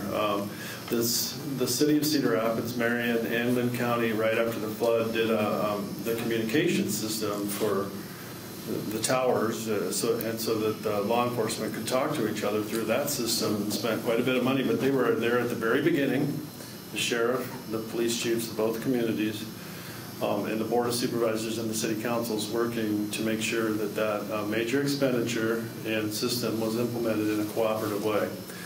Now you come to dispatch, and the issue, and I again support the concept of consolidation, but my experience with it so far has been that the City of Cedar Rapids wants to control it, wants to decide the system, wants to run the system, and they basically would just like to fold in Marion and Linn County. And our sheriff isn't having any of that. And I kind of agree with him. When you want to do consolidated services in a regional basis, no one community can then control it. It has to be independent. And until we get beyond that on whether it's dispatch, public transit, flood authority, or anything like that, then we're just going to be doing our own thing. And it's unfortunate, and it's just the way it's designed. Cedar Rapids is 58% of Linn County, and they let you know that they are. And that isn't a very good working relationship. Then you have to start from beyond that. I agree with Brent on that one. I am in favor also of emergency regional dispatch, but the way that it was described to me by the sheriff is a lot is like what Brent explained, that it's not truly regional. If you're going to have regional emergency dispatch, it needs to be truly regional with an independent board to answer to, and not one single entity running that board that might have an interest one way or another on how that particular dispatch center is operating. Okay, and Mr. Harris, this one is for you. Has to do with constituent relations. Please discuss your approach to constituent relations. My phone rings a lot. Brent probably can attest to that also. A lot of the problems that warrant an individual to call into the Board of Supervisors has to do with roads, generally, or it's a rural issue also. Maybe it has to do with water drainage, but mostly roads. And they all have their own ideas on how it got the way it was and how it should be fixed. And usually they ask for a personal visit, and that's usually when I leave the office and trek out somewhere and stand in the road with them and have them show me what's wrong and what they would like to see fixed. Sometimes they show up at the office, and they usually can find a supervisor to sit down and talk with. That's the way that the board handles constituent relations. We answer the phone. When it rings, we end up out in the field when it's warranted, and we will occasionally have our constituents come in. Sometimes it's a scheduled meeting. Sometimes it's just on the fly. They show up at the window and they want to talk to a supervisor. So I think that, especially since we've put more focus on customer relationship management at Linn County and LC3. You want to see how fast 2 minutes go? Sit up here and then try and answer these questions. You take it. Well, my opportunity, and I say this with all affection, but my opportunity for constituent relations has went down a little bit since my good friend Steve Gannon's retired from secondary roads. But In all seriousness, we do get a lot of calls on roads and zoning issues, and I learned from former State Senator Mary Lumby about constituent relations. Everybody gets a phone call or some sort of contact within 24 hours. You need to develop personal time for that person, and you need to not judge the issue that they're bringing forward until you've heard their personal story. And so I try to do that. On Fridays, I usually build up during the week. On Fridays, I'll be making personal visits. I'll usually, it's a road issue, so out to the described place, and we'll bring, many times we had Steve out there, and the issue changes a little bit when you have the person that's in charge of fixing it, myself, and the person raising the issue, when you're all three there. And so that has been a pretty good model. But I give my cell phone to everyone. It's all over my stuff. I think all the supervisors have been very good about case management, and that's our chance to interface with the public and to one-on-one solve an issue, and it's an important part of the job. Thank you. I have a road you could come out and look at. Just kidding. I thought you were sitting around. Not anymore. Okay, this one is for Mr. Oleson first. It has to do with senior centers. In 2008, we lost the Whitworth Center in the flood. What have you done to replace resources for seniors? Largely, there was a proposal to do another senior center. We worked on that for a little bit. When Lou Barron was here as county supervisor, that was something that she really took an interest in. But that was largely the county being the host for the facility, but the nonprofit agencies working out of it. And so I would say that Linn County does not have as robust senior program that's conjoined with the county as you would see in maybe Johnson County. But it's my opinion that that has to really be led by the nonprofit groups. We do have strong nonprofit senior centers and senior programs in this community, but largely I don't think the county has played a role. We were asked to partner up after the flood, but it has nothing has really come to fruition. There hasn't been really an effort that I've seen to have the county really do anything in replacing what we had before. And so I would say that I'm not sure if there is a role for us going forward. If there is, I'm open to it. I agree. We lost our senior center in the flood, and the nonprofit stepped up to take up the slack and fill in that need for the community. They seem to be doing a heck of a good job at it.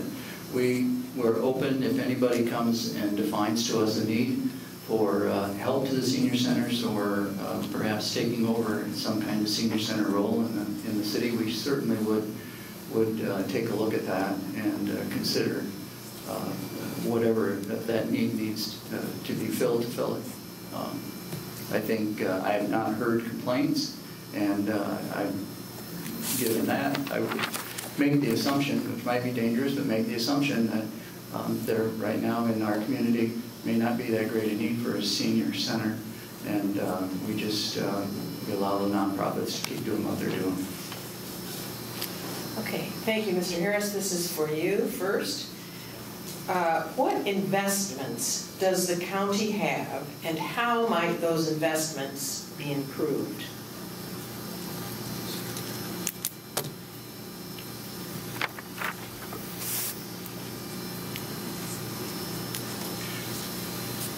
The treasurer took on the incentive a year or two ago to take a new look at how we saved our funding in Linn County, and where we might invest some of those funds that we hadn't really done a very good job of investing before.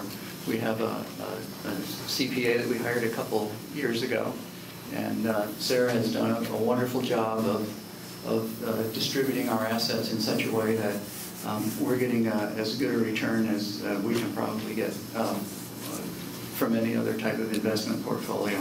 So as far as the money goes, that's where I think we're doing the best job on investing. So I assume this is, about the treasurer's office and where our short-term and long-term monies are invested. And that's really the purview of the treasurer and have come to us. But that's also really prescribed by state. There's a lot of regulations in regard to that. And I remember back in it's either the late 80s or early 90s, there was quite a big scandal involving investment of taxpayer monies that were either short-term or long-term in bonds and other things. And so the treasurers and local governments were really circumscribed on how they can do that. And so even with IPERs, you can't invest in anything that's got potential for big return, because obviously with bigger return comes more risk. And this isn't money that we're going to be risking in the stock market.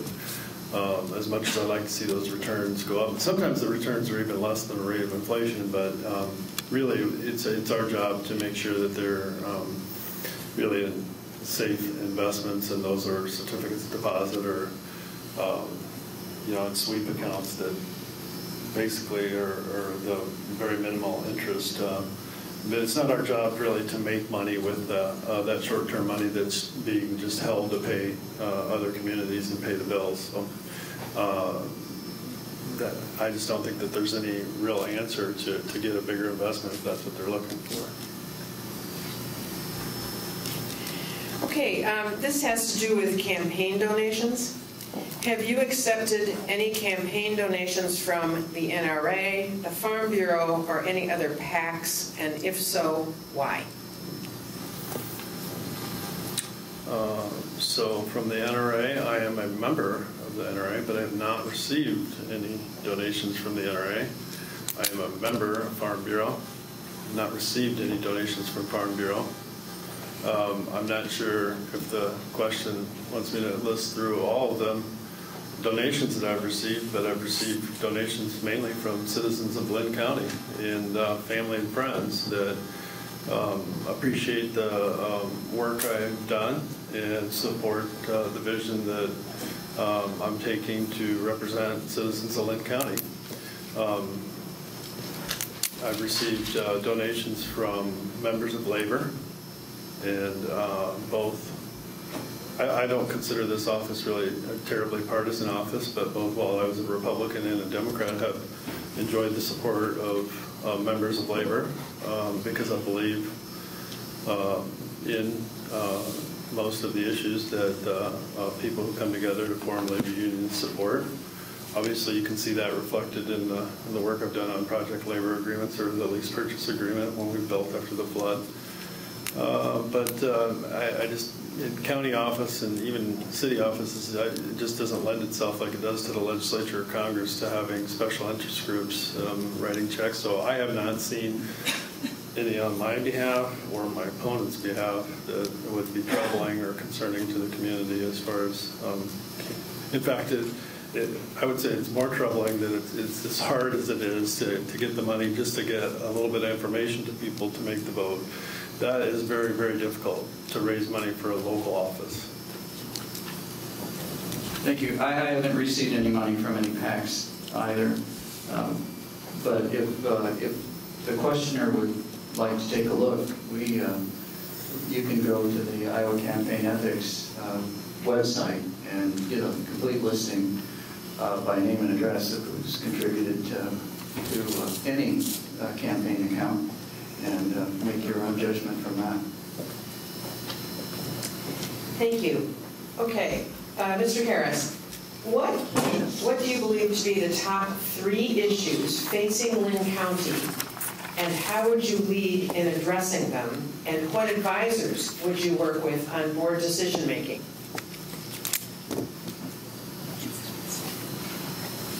Well, mental health issues, we need to take better care of our mental health issues. We need to get our access center going. The expert that I probably would depend most on for information would be my co-supervisor, Ben Rodgers. I think the other issue that I see that we have started building our public health and child and youth development building, and we need to make sure that that stays on schedule and we get it finished, and we get it finished in the budget that we've set forth to finish that building. I'd really like to see that come true on schedule. Third issue is I think we need to from a public safety issue. I think we need to take another look at our roads department, try and figure out how we can improve the quality of our roads and maybe increase our dust control and improve the safety of our rural roads. You were going to throw that at me, weren't you? Okay. Obviously, I believe in my tagline, live, work, and play, and Linn County is kind of what guides me. Conservation and water quality, parks and recreation are my top issue, and there are other elected officials who, in city government, county government, who focus on economic development, and I think that is great and needed, and absolutely for a vibrant and big community like this with the amount of businesses and opportunities we have in economic development, that be done. But to lure people here to work at Rockwell or Transamerica or any of the other big companies, or just to make the decision like I did after school to want to come to this community, you have to have things for people to do. And to bring those young people here and to be competitive. And so I think the investment in parks, in water quality, in trails, in recreational opportunities is key. And I'm going to continue to make that my top issue and the one I focus on, and it's what I'm passionate about.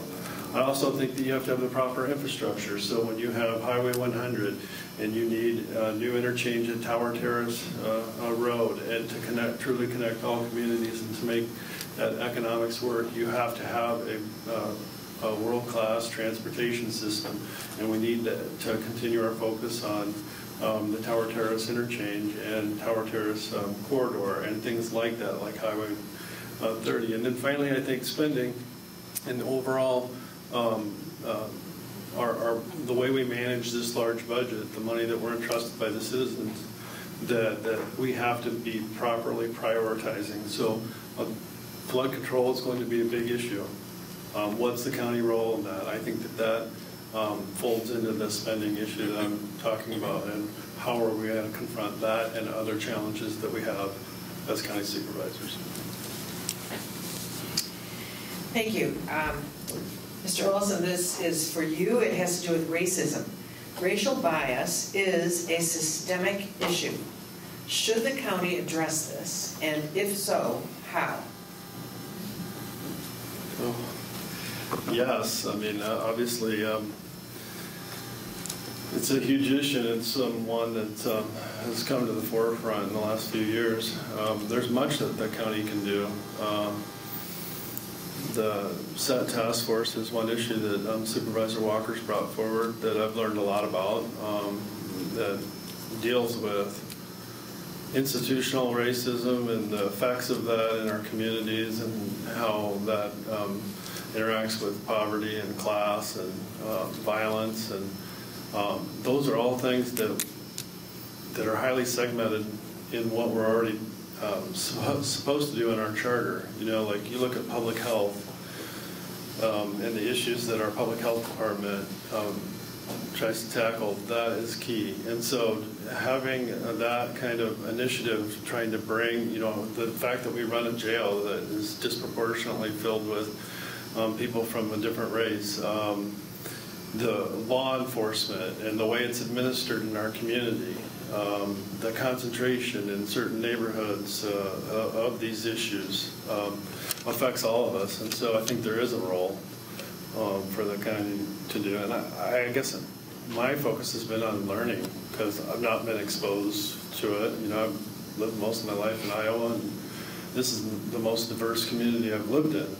So, and that's, I'm not saying that that's probably sad for somebody like me, but you know, I'm open to learning, and I've seen just by dealing with all of these issues in a very small way how far we have to go, and that takes money and focus. And so I plan on learning a lot more and putting my money where I'm hearing people's mouths are, I guess is what I want to say.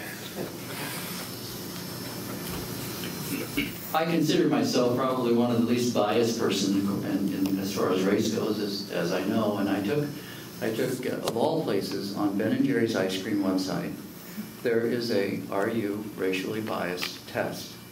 It takes about 15 or 20 minutes to take. I took it and I didn't like the results of that test because it told me I had some bias. I think that we need to really educate every employee at Linn County as far as training and learning about racial bias, how to deal with it, how to get rid of it, how to act. I think that there are a lot of people that have thoughts on how that kind of training or that kind of education should be doled out to an organization like Linn County.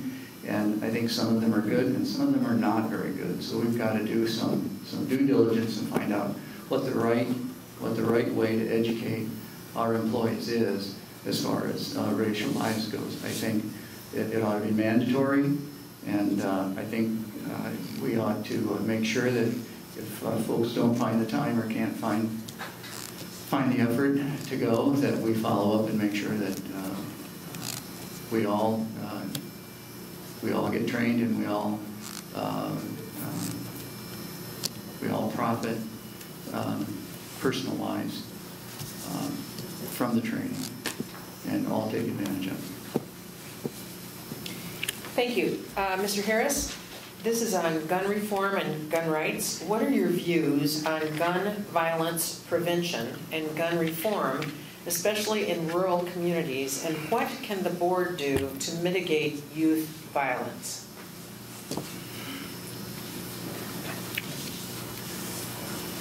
That's a tough question. I've had to go first on all the tough questions.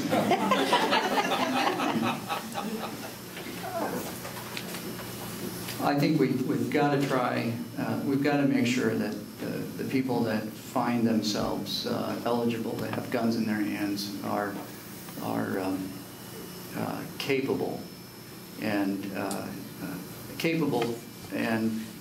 legally allowed to have that kind of firepower in their hands.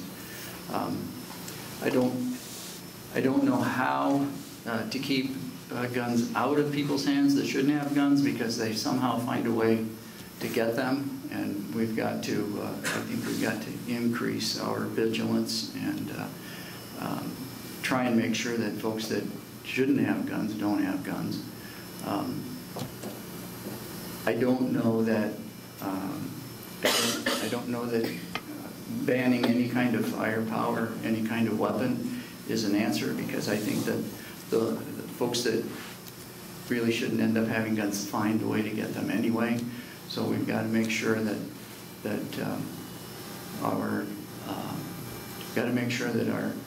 our laws are clear enough and enforceable enough, just to make sure that we try. 30 seconds. It's a hard question to answer, and I don't have all the answers. So maybe you have some answers. I don't have maybe the answers people want to hear. First, I don't think the role of the county government has anything to do with gun control or any regulation of guns. So I would start there. But now, back to the issue that we had talked about with the set task force and gun violence in particular neighborhoods, I think the county has a lot to do with that. And education and understanding the problem of gun violence in communities is important, and the county can play a role there. But as far as like some ordinance on regulating guns or anything like that, I certainly wouldn't be supportive of that. I believe in responsible gun ownership, and that's at the very least a state issue and a federal issue. And so I don't support any of that. In fact, I'm kind of the opposite a little bit in that we have a gun range at Matzel Bridge, and anybody that, we've invested a lot of money in improving it. And so if you want to learn how to shoot guns, we have those opportunities in Linn County. But I just don't think that there's anything that, as a board of supervisors, if I'm understanding the question, that we can do on gun control.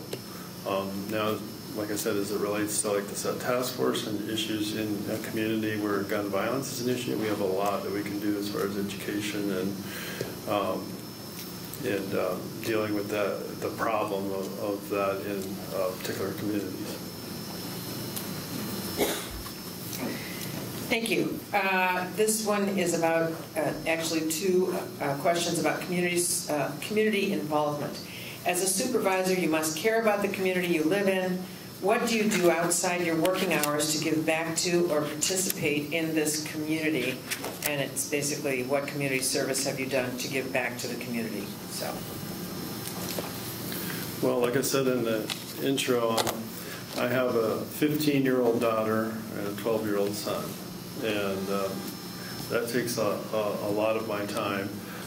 They're in the Catholic school system here in Cedar Rapids, and they're heavily involved in sports and other activities, and so that is where the bulk of my free time outside of work goes. But I've also served on quite a few boards. I've been active in the past with the Cedar Valley Humane Society, a lot of conservation and outdoor efforts in improving our parks.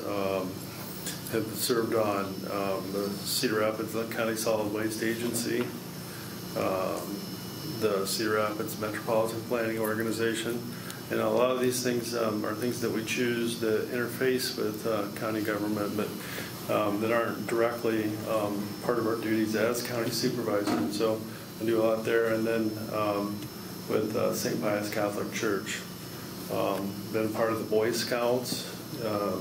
And other groups like that during my time as county supervisor. Part of a little bit of what I do in my job is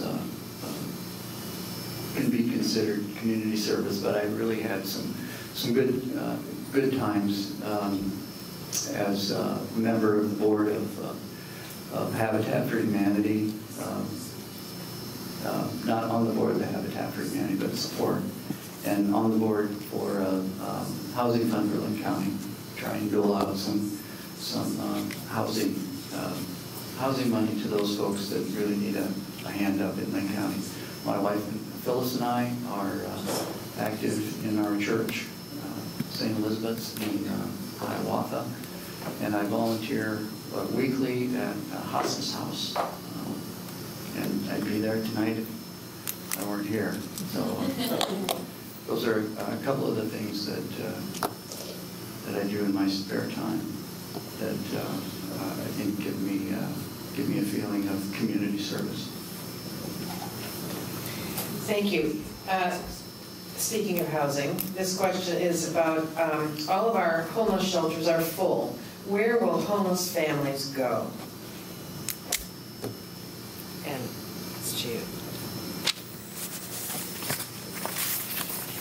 Well, we're going to have to make room for them. This is not a very good atmosphere to have folks that are homeless when it's 15 below zero outside or worse. We have, I believe, they are full. We have an overflow shelter that I believe we can fill up, but it does relieve some of the pressure on the full homeless shelters. I think that there's been some talk from the city of Cedar Rapids, and I think a couple of the supervisors have also had that kind of talk of jointly trying to figure out where we might try to come up with some innovative ways to start housing homeless people, even on a temporary basis.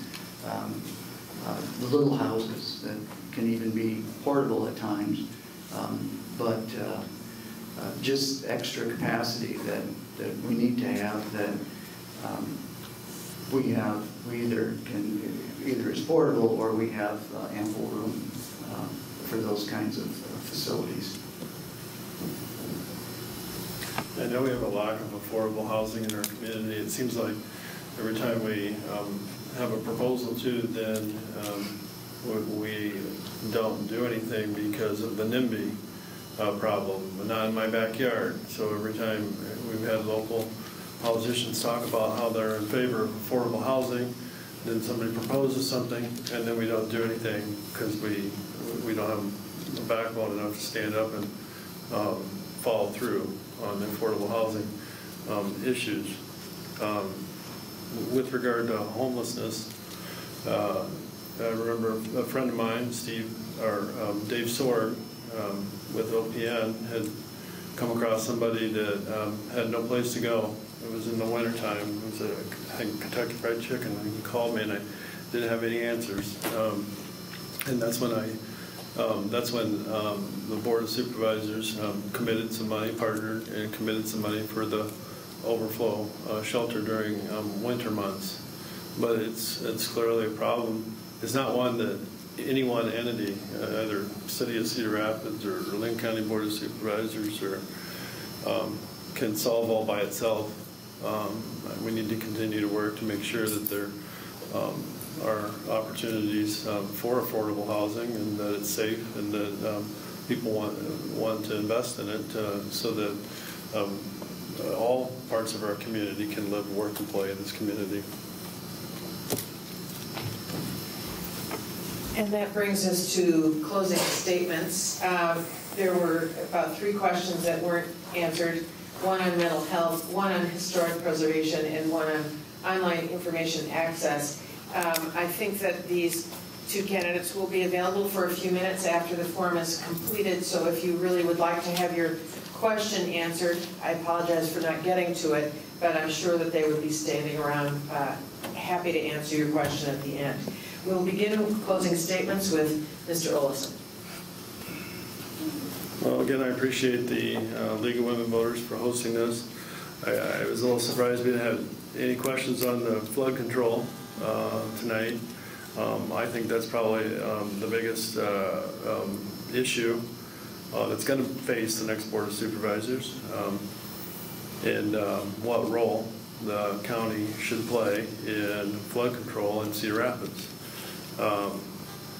I support, I will say that any monies that are used for flood control, I think, need to be put on the ballot for the voters to decide, because it's so outside of normally what county government would be expected to do.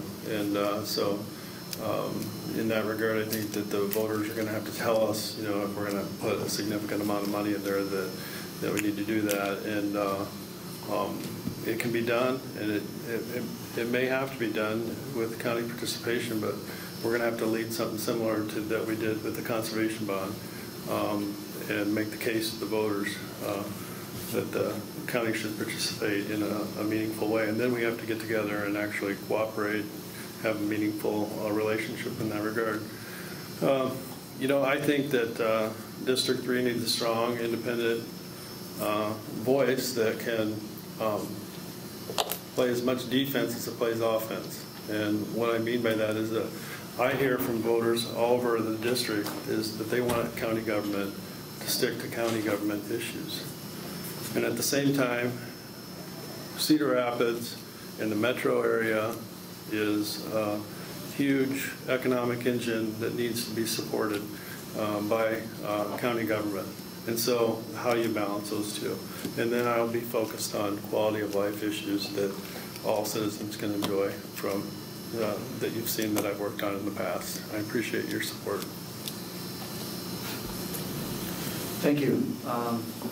I just wanted to, since my wife is here, give a shout out that I've been married to my wife Phyllis for 38 years and have 4 daughters and 4 grandchildren. I missed that on my intro.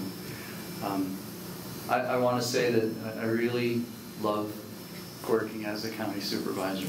I like the direct connection and the one-on-one with the voters. I think it's one of the few jobs that we have that we can talk to constituents on a one-on-one basis for any length of time we want to, and not just perhaps like if you work in the State House, somebody will come and visit you and you give them 10 or 15 minutes and that's it.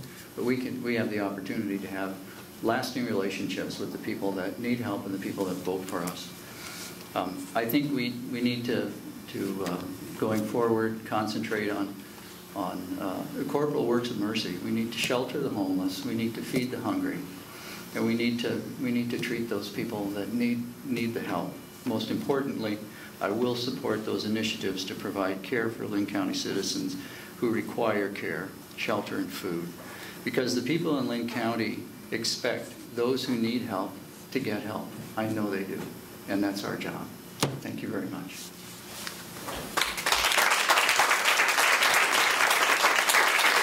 I'd like to thank candidates Brent Oleson and John Harris for their passion, for their commitment, for their willingness to put their names in front of the voters and to be voted upon, for all the work that you've done in the past. It has been we are truly fortunate to have the quality of candidates that we have for District 3. So thank you both very much. Also, thank you to the City of Hiawatha for this facility. And to all of you out there, thank you for coming this evening, and please remember to vote. You may start voting absentee after October 8th. Thanks so much. Great to see you. Thanks, Brent.